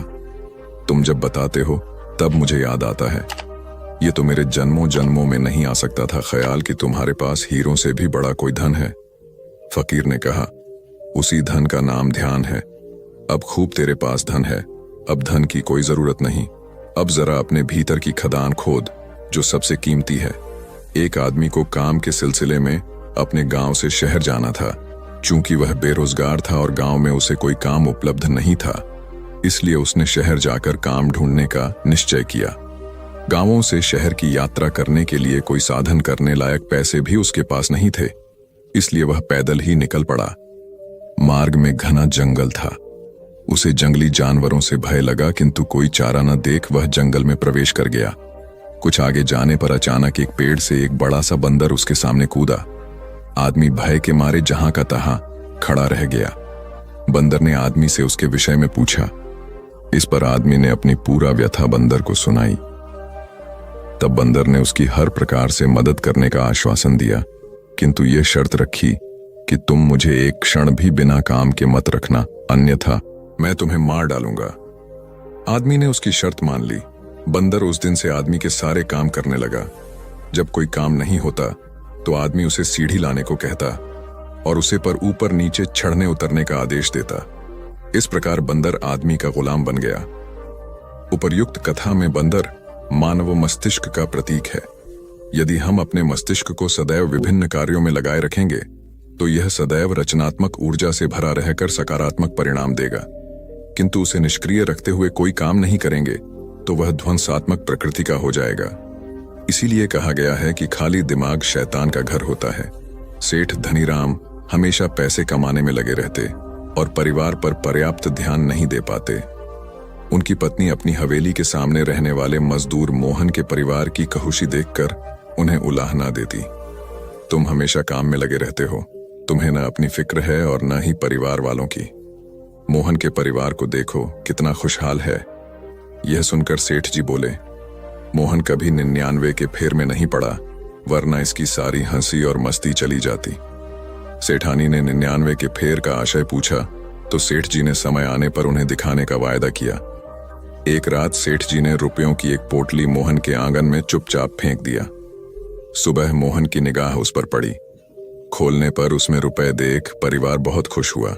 पोटली में 99 रुपए थे। सभी विचार करने लगे कि इसमें जो 1 रुपया कम है उसे भी कमाकर 100 रुपए पूरे कर लिए जाएं। सबने निश्चय किया कि अधिक मेहनत करेंगे और पैसे बचाएंगे। यही किया गया। 100 रुपए तो पूरे हो गए, लेकिन इच्छाएं और बलवती हो गईं। अब मोहन, उसकी पत्नी और बच्चे रुपए बचाने के फेर में व्यस्त रहने लगे। रात को सभी देर से आते और थके मांदे सो जाते। सुबह फिर कमाने के लिए निकल पड़ते। अब न वे परस्पर बातचीत करते और न हंसी खुशी रह पाते। इस परिवार का यह परिवर्तन दिखाकर सेठ जी ने सेठानी से कहा, इसे ही कहते हैं 99 का फेर। वस्तुतः अधिक पाने की चाह व्यक्ति का सुख चयन हर लेती है, इसलिए जितना है उसी में संतुष्ट रहना चाहिए। एक आदमी को काम के सिलसिले में अपने गांव से शहर जाना था। चूंकि वह बेरोजगार था और गांव में उसे कोई काम उपलब्ध नहीं था, इसलिए उसने शहर जाकर काम ढूंढने का निश्चय किया। गांवों से शहर की यात्रा करने के लिए कोई साधन करने लायक पैसे भी उसके पास नहीं थे, इसलिए वह पैदल ही निकल पड़ा। मार्ग में घना जंगल था। उसे जंगली जानवरों से भय लगा, किंतु कोई चारा न देख वह जंगल में प्रवेश कर गया। कुछ आगे जाने पर अचानक एक पेड़ से एक बड़ा सा बंदर उसके सामने कूदा। आदमी भय के मारे जहां का तहां खड़ा रह गया। बंदर ने आदमी से उसके विषय में पूछा। इस पर आदमी ने अपनी पूरा व्यथा बंदर को सुनाई। तब बंदर ने उसकी हर प्रकार से मदद करने का आश्वासन दिया, किंतु यह शर्त रखी कि तुम मुझे एक क्षण भी बिना काम के मत रखना, अन्यथा मैं तुम्हें मार डालूंगा। आदमी ने उसकी शर्त मान ली। बंदर उस दिन से आदमी के सारे काम करने लगा। जब कोई काम नहीं होता तो आदमी उसे सिर ही लाने को कहता और उसे पर ऊपर नीचे चढ़ने उतरने का आदेश देता। इस प्रकार बंदर आदमी का गुलाम बन गया। उपर्युक्त कथा में बंदर मानव मस्तिष्क का प्रतीक है। यदि हम अपने मस्तिष्क को सदैव विभिन्न कार्यों में लगाए रखेंगे तो यह सदैव रचनात्मक ऊर्जा से भरा रहकर सकारात्मक परिणाम देगा, किंतु उसे निष्क्रिय रखते हुए कोई काम नहीं करेंगे तो वह ध्वंसात्मक प्रकृति का हो जाएगा। इसलिए कहा गया है कि खाली दिमाग शैतान का घर होता है। किसी देश के रक्षा मंत्री अपनी सेना के एक हवाई जहाज में निरीक्षण हेतु गए। यह हवाई जहाज अपने सैनिक को लेकर युद्ध स्थल की ओर जाने की तैयारी में था। सभी सैनिक अपने अपने हथियारों से लैस और उत्साह से भरपूर थे। रक्षा मंत्री ने सूक्ष्मता से अपने सैनिक की तैयारियों का जायजा लिया। जायजा लेने के पश्चात उन्होंने अपने सैनिकों से पूछा, आप लोग वायुयान से अपने मिशन पर जा रहे हैं, क्या आप लोगों ने अपना अपना पैराशूट जांच लिया है? सभी जवानों ने कहा, महोदय, युद्ध में हथियार अत्यंत महत्वपूर्ण होते हैं। हमने अपने हथियार पूर्णतया जांच परख लिए हैं, पैराशूट तो ठीक ही होगा। रक्षा मंत्री ने कहा, फिर भी जाने से पहले आप एक बार अपने अपने पैराशूट जांच लें। जवानों ने अपने पैराशूट चेक किए तो वे हैरान रह गए, क्योंकि कुछ जवानों के पैराशूट खोलने वाला बटन अटक रहा था। यह उनके मिशन का एक महत्वपूर्ण उपकरण था, क्योंकि इसके न खुलने पर उनकी जान भी जा सकती थी। रक्षा मंत्री ने कहा, देखा, अगर आप समय पर अपने पैराशूट की जांच करते तो समय पर ही इसकी मरम्मत हो जाती। हमें अपने कार्य से जुड़ी हर वस्तु की बारीकी से जांच करनी चाहिए। सभी सैनिक ने रक्षा मंत्री की सलाह को सदैव मानने का वचन दिया। कथा का सार यह है कि किसी भी कार्य की सफलता के लिए उसकी पूर्व तैयारी और तैयारी की जांच करना अत्यंत आवश्यक है। प्राचीन समय की बात है, मगध के नगर सेठ थे अंगपाल। वे जितने मृदु स्वभाव के थे, उनकी पत्नी उतनी ही कटु प्रकृति वाली थी। इस कारण उनके घर कोई नौकरानी टिक नहीं पाती थी। इतने विशाल घर की साज संभाल पत्नी से अकेले जब नहीं हो पाती थी तो उसका सारा क्रोध पति पर निकलता। बेचारे सेठ जी नई नौकरानी की खोज में सदा लगे रहते ताकि घर में शांति रहे। एक दिन सौभाग्य से उन्हें एक सेविका ऐसी मिली जिसने कर्कश परिजनों के ही बीच जीवन गुजारा था। इसलिए वह जब सेठ जी के घर आई तो घबराई नहीं, बल्कि दृढ़तापूर्वक रुकी रही। उसका नाम था विशाखा। नगर सेठ की पत्नी अपने कटु स्वभाव के कारण विशाखा को अत्यंत कड़वी बात भी कह देती और खूब काम भी कराती, किंतु विशाखा हंसकर सब कुछ सहन करती। अतः उसकी मृदुलता और श्रमशीलता ने सेठ जी के साथ ही इनकी पत्नी का भी मन जीत लिया। अब सेठ जी की पत्नी का कटु स्वभाव बदल गया था। वह अब सबसे प्यार से बात करती और कभी कड़वा वचन नहीं बोलती। जब सब कुछ ठीक हो गया तो विशाखा ने जाने की आज्ञा चाही। हालांकि सेठ जी ने उसे सभी सुविधाएं दे रखी थीं, किंतु विशाखा रुकने को तैयार नहीं हुई। विशाखा कलह व अशांति वाले दूसरे घर की खोजने निकल पड़ी। उसका कहना था कि विपन्नों के साथ रहकर उन्हें अपनी सदाशयता के सहारे सुधारा जा सकता है। अतंतः वह ब्रह्मवर्त क्षेत्र की प्रसिद्ध संत के रूप में ख्यात हुई। वस्तुतः दुर्जनों को अपने सद्गुणों के संपर्क में रखकर सुधारने का सेवा कार्य पत्थर को पानी से काटने जैसा जटिल है, किंतु असंभव नहीं है। सत्य किसी व्यक्ति विशेष की संपत्ति नहीं है, बल्कि यह सभी व्यक्तियों का खजाना है। खाली गमला लाने वाला बना विजेता। एक राजा को सुयोग्य व ईमानदार मंत्री की आवश्यकता थी। उसके दरबार में चाटुकारों की भरमार थी, जिनसे राजा बहुत परेशान था। एक दिन उसने एक उपाय सोचा। सभी दरबारियों को बुलाकर राजा ने कहा, मैं चाहता हूं कि आप लोग मेरे लिए एक एक पौधा लगाएं। जिसका पौधा सबसे सुंदर व रहा भरा होगा, उसे मैं अपना मंत्री नियुक्त करूंगा। आप लोगों को बीज अब गमले में दूंगा। आपको बस खाद पानी देकर पौधा तैयार करना है। आपके पास 1 महीने का समय है। चापलूस दरबारी ये सुनकर बहुत प्रसन्न हो गए, क्योंकि यह बहुत आसान कार्य था। सब अपने अपने गमले में बीज डालकर नित्य खाद व पानी देने लगे। जब 1 महीना हुआ तो सभी अपने अपने गमले लेकर दरबार में पहुंचे। सभी के गमले सुंदर पौधे से सजे हुए थे, किंतु एक व्यक्ति का गमला खाली था, जिसे देखकर सभी हंस रहे थे। जब राजा ने मंत्री पद के खाली गमले वाले व्यक्ति का नाम घोषित किया तो सब अवाक रह गए। तब राजा ने कहा, मैंने आप सभी को जो बीज दिए थे वे उबले हुए थे, अतः वे उग ही नहीं सकते थे। आप सब ने मुझे प्रसन्न कर मंत्री पद पाने के लोभ में बीज बदल दिए, लेकिन इस व्यक्ति ने ऐसा नहीं किया और परिणाम स्वरूप यह आज खाली गमला लेकर दरबार में आया है। ये व्यक्ति सच्चाई पर कायम रहा, इसीलिए यह व्यक्ति ही मंत्री पद के लायक है। वह राज्य कभी उन्नति नहीं कर सकता जिसके दरबारी बस राजा को खुश करना चाहते हो और प्रजा की भलाई की ओर किसी का ध्यान न हो। सार यह है कि लोभ व स्वार्थ के मार्ग से हटकर सच्चाई के मार्ग पर चले तो सफलता अवश्य आपके कदम चूमेगी। स्वामी दयानंद सरस्वती के प्रवचनों में अमीरचंद नामक व्यक्ति भजन गाता था। उसका गला अत्यंत सुरीला था। वह जब भी गाता बड़ी तन्मयता के साथ गाता था। उसे सुनकर श्रोता मुग्ध हो जाते। अमीरचंद के भावपूर्ण गीतों ने स्वामी जी को भी उसका मुरीद बना दिया था और वे सदैव उसे प्रोत्साहन देते रहते थे। एक बार उनके प्रवचन के उपरांत जब अमीरचंद भजन गाकर चला गया तो कुछ प्रतिष्ठित लोगों ने उनसे अमीरचंद के खराब आचरण के विषय में शिकायत की। स्वामी जी हैरान हुए, किंतु जब उन्होंने इन आरोपों की जांच की तो उन्हें सत्य पाया। उन्हें पता चला कि अमीरचंद रिश्वत लेता है, नशा करता है और पत्नी को भी त्याग चुका है। अगले दिन अमीरचंद ने भजन समाप्त करने के बाद जब स्वामी जी से जाने की अनुमति मांगी तो वे बोले, तुम्हारा गला तो कोयल जैसा है, किंतु आचरण कौए के समान है। अमीरचंद को बात की गहराई समझ में आई। उसने अच्छा बनने के बाद ही स्वामी जी से मिलने का संकल्प व्यक्त किया। सबसे पहले तो उसने रिश्वत लेना छोड़ा, फिर नशे से मुक्ति ली। तत्पश्चात पत्नी को स्वयं जाकर आदरपूर्वक लाया और सदैव उसके प्रति निष्ठावान रहने का संकल्प लिया। फिर वह स्वामी जी से मिला तो उन्होंने उसके इस कायाकल्प पर प्रसन्नता व्यक्त करते हुए आशीर्वाद दिया। कथा का सार यह है कि यदि वाणी में सरस्वती बसती हो और आचरण रावण के समान हो तो यह प्रतिकूलता अपयश का भागी ही बनाती है। वस्तुतः मीठी वाणी और सदाचरण का मेल व्यक्ति को लोकप्रिय बनाता है। संत रविकुमार त्याग और वैराग्य का जीवन व्यतीत करते थे। वह निरंतर ईश्वर का स्मरण करते और संतों के साथ आध्यात्मिक चर्चाओं में लीन रहते थे। लोग उन्हें श्रद्धा की दृष्टि से देखते थे और उनका आशीर्वाद लेने के लिए दूर दूर से आते थे। किंतु संत रविकुमार इस लोकप्रियता के अहंकार से कोसों दूर अत्यंत विनम्र रहते थे। संत रविकुमार को आकाश में उड़ने की सिद्धि प्राप्त थी। एक बार संत रविकुमार से संत वर्मदेव मिलने आए।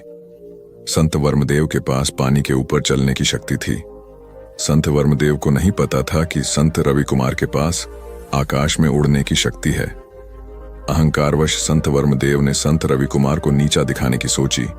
उन्होंने संत रविकुमार से कहा, क्यों न हम झील के पानी के ऊपर चलते हुए आध्यात्मिक चर्चा करें। संत रविकुमार उनके अहंकारवश संकेत को समझ गए।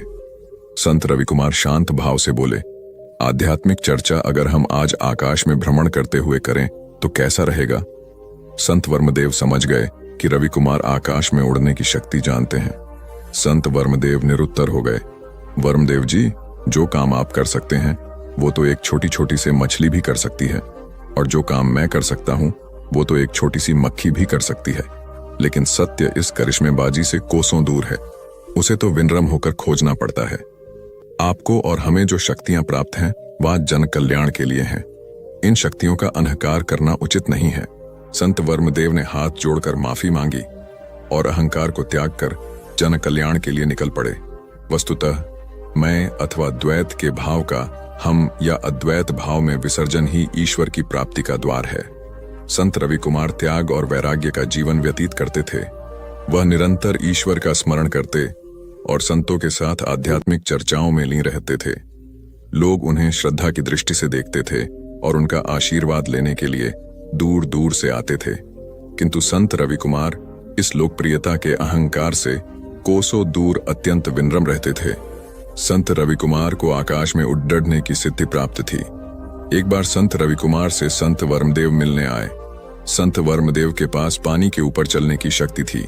संत वर्मदेव को नहीं पता था कि संत रविकुमार के पास आकाश में उड़ने की शक्ति है। अहंकारवश संत वर्मदेव ने संत रविकुमार को नीचा दिखाने की सोची। उन्होंने संत रविकुमार से कहा, क्यों न हम झील के पानी के ऊपर चलते हुए आध्यात्मिक चर्चा करें। संत रविकुमार उनके अहंकारवश संकेत को समझ गए। संत रविकुमार शांत भाव से बोले, आध्यात्मिक चर्चा अगर हम आज आकाश में भ्रमण करते हुए करें तो कैसा रहेगा। संत वर्मदेव समझ गए कि रविकुमार आकाश में उड़ने की शक्ति जानते हैं। संत वर्मदेव निरुत्तर हो गए। वर्मदेव जी, जो काम आप कर सकते हैं वो तो एक छोटी छोटी से मछली भी कर सकती है, और जो काम मैं कर सकता हूं वो तो एक छोटी सी मक्खी भी कर सकती है। लेकिन सत्य इस करिश्मेबाजी से कोसों दूर है।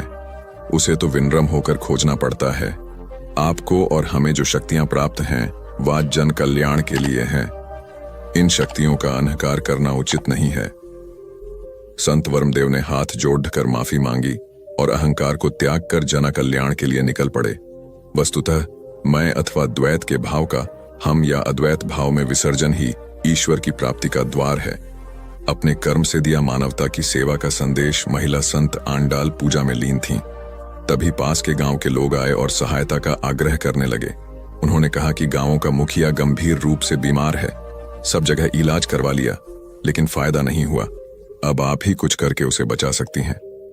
महिला संत आंडाल औषधियों की झाता थी।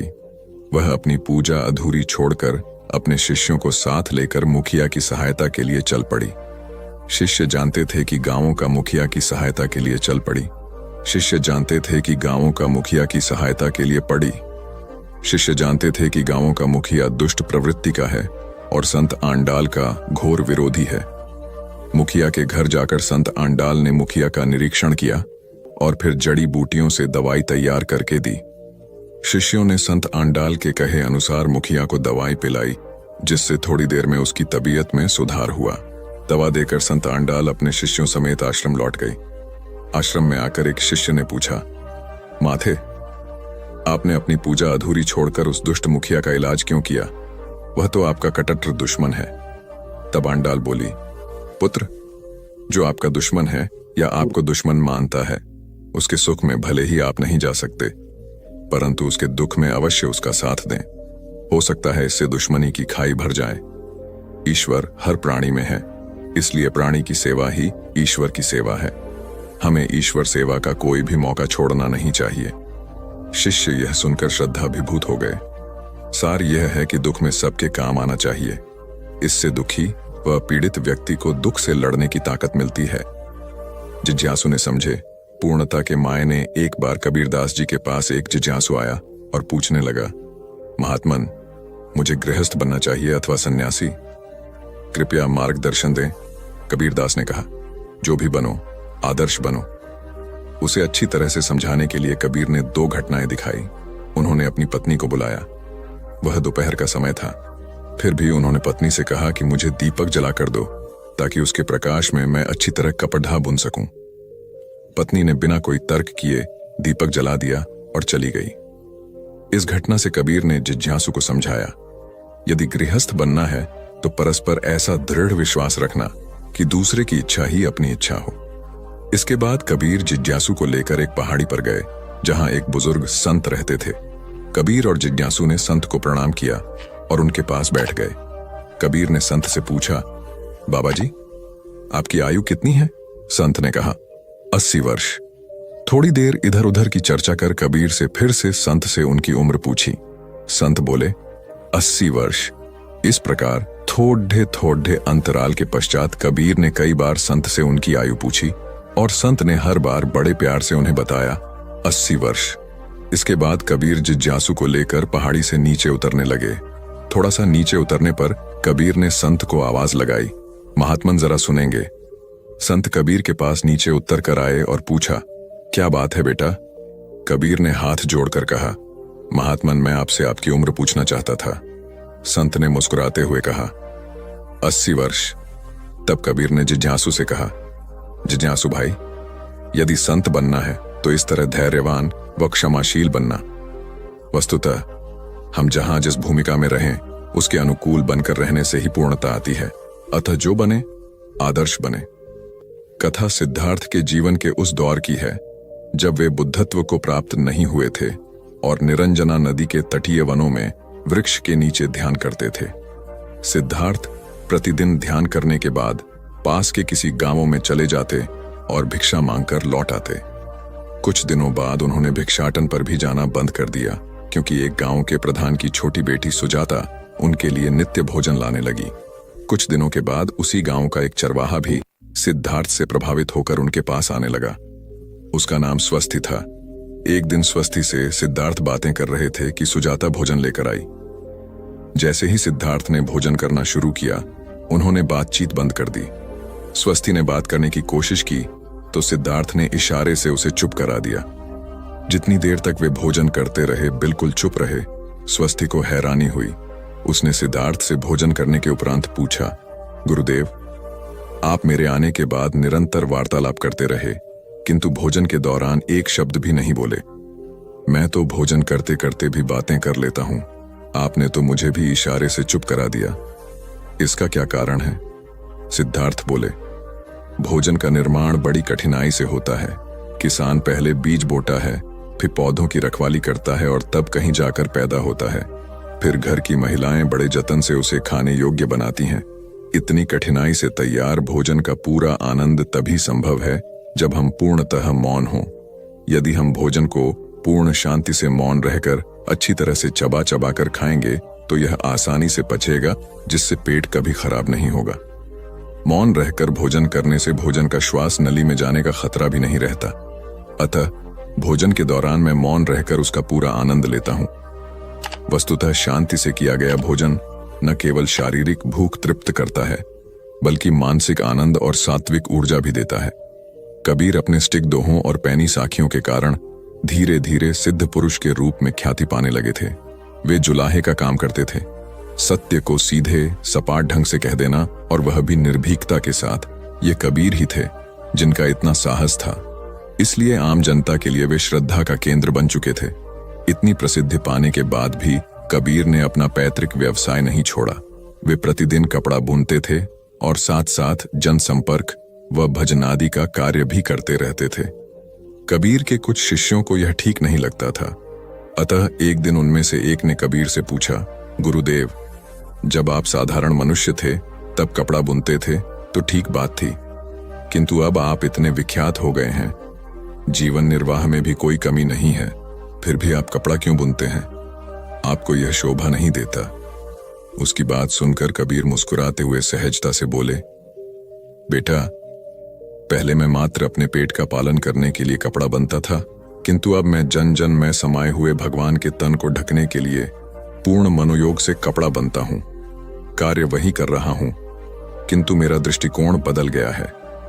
शिष्य ने भी श्रद्धापूर्वक सहमति जताई। कथा का सार यह है कि स्वहित में कार्य करना स्वधर्म है, किंतु जब कार्य का लक्ष्य समाज हित हो जाए तो वह परम धर्म कहलाता है, और इस धर्म का पालन करने वाला परम योगी हो जाता है। स्वप्न में पता चला, जीवन जीने का अर्थ एक आदमी अपनी पत्नी व पुत्र के साथ सुखी जीवन व्यतीत कर रहा था। अचानक एक दिन उसकी पत्नी बीमार हो गई और बहुत इलाज कराने के बाद भी स्वस्थ नहीं हुई। लेकिन दुर्भाग्यवश थोड़े दिनों बाद पुत्र को भी रोग ने आ घेरा और उसे भी लाख उपचार के लिए पश्चात बचाया नहीं जा सका। अब तो आदमी पर वज्रपात ही हो गया। वह दिन रात रोता रहता, संसार से सर्वथा विरक्त होकर वह एकांतवासी बन गया। न किसी से कुछ बात करता और न ही मिलता जुलता। एक दिन अपने पुत्र का स्मरण कर वह देर रात तक रोता रहा, फिर उसकी आंख लग गई। स्वप्न में वह देवलोक जा पहुंचा। वहां उसने देखा कि छोटे बच्चों का जुलूस निकल रहा है। उन सभी के हाथों में जलती हुई मोमबत्तियां हैं। उस जुलूस में उसका पुत्र भी चल रहा था, किंतु उसके हाथ की मोमबत्ती बुझी हुई थी। आदमी पहले तो अपने पुत्र से लिपटकर खूब रोया, फिर मोमबत्ती बुझने का कारण पूछा तो पुत्र बोला, पिताजी, आप मुझे याद करके बार बार रोते हैं, इसलिए आपके आंसुओं से मेरी मोमबत्ती बुझ जाती है। यह सुनते ही आदमी की नींद खुल गई और उस दिन उसने बच्चे के लिए रोना बंद कर दिया। उसकी स्मृति में अनाथ बच्चों की मदद करना शुरू कर दिया। सार यह है कि रिश्तों से मोह स्वाभाविक है, किंतु मृत्यु के रूप में उनकी समाप्ति पर शोक में डूबने के स्थान पर उनकी स्मृति में रचनात्मक कर्म करने चाहिए, ताकि कुछ बेहतर करने के उल्लास से वे अधिक याद आएं। श्रीहरिपुर के राजा प्रदीप सिंह की असमय मृत्यु के बाद उनके इकलौते पुत्र तेजवीर सिंह को गद्दी पर बैठाया गया। तेजवीर सिंह अपने पिता को तरह साहसी थे, किंतु अनुभव की कमी होने के कारण अनेक बार संकट की स्थिति में घबरा जाते थे।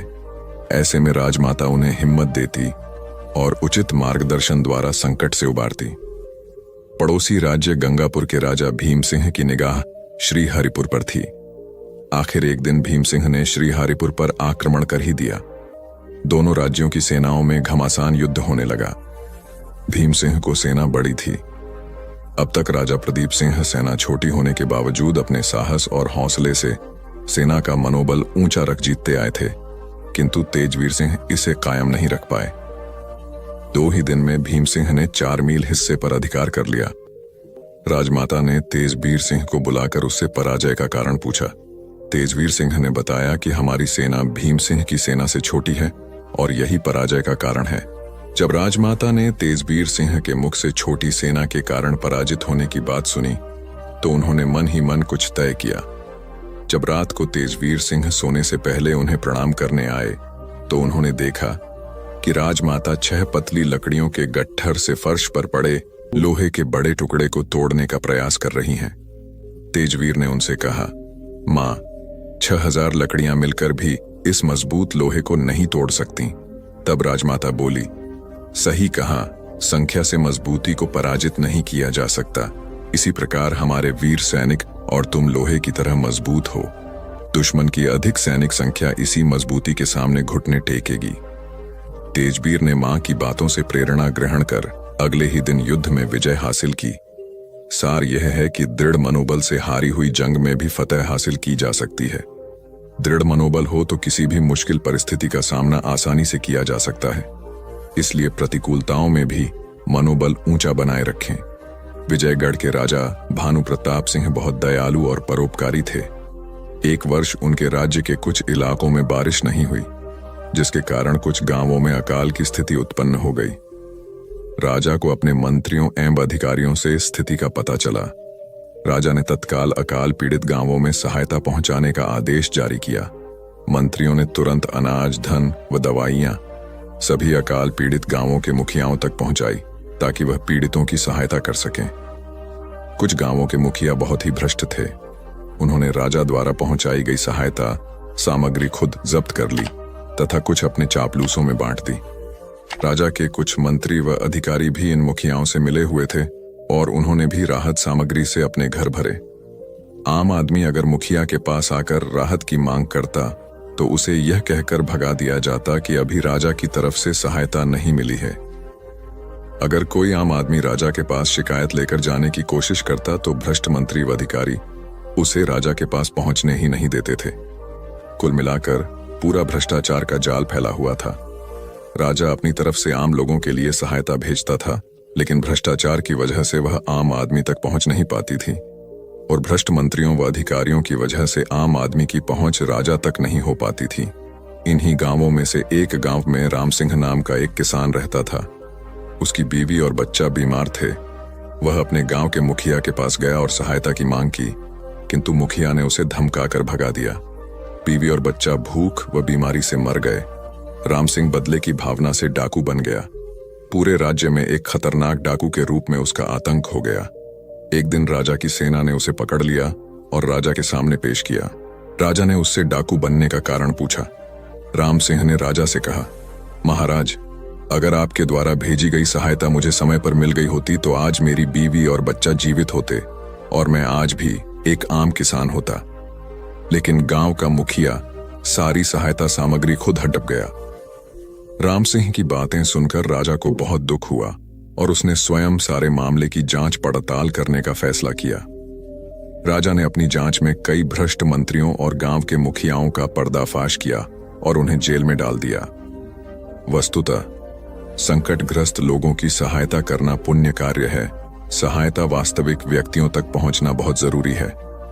हर देश के शासकों को इस बात का हमेशा ध्यान रखना चाहिए कि उनके द्वारा जरूरतमंदों को दी जाने वाली सहायता वास्तव में जरूरतमंदों तक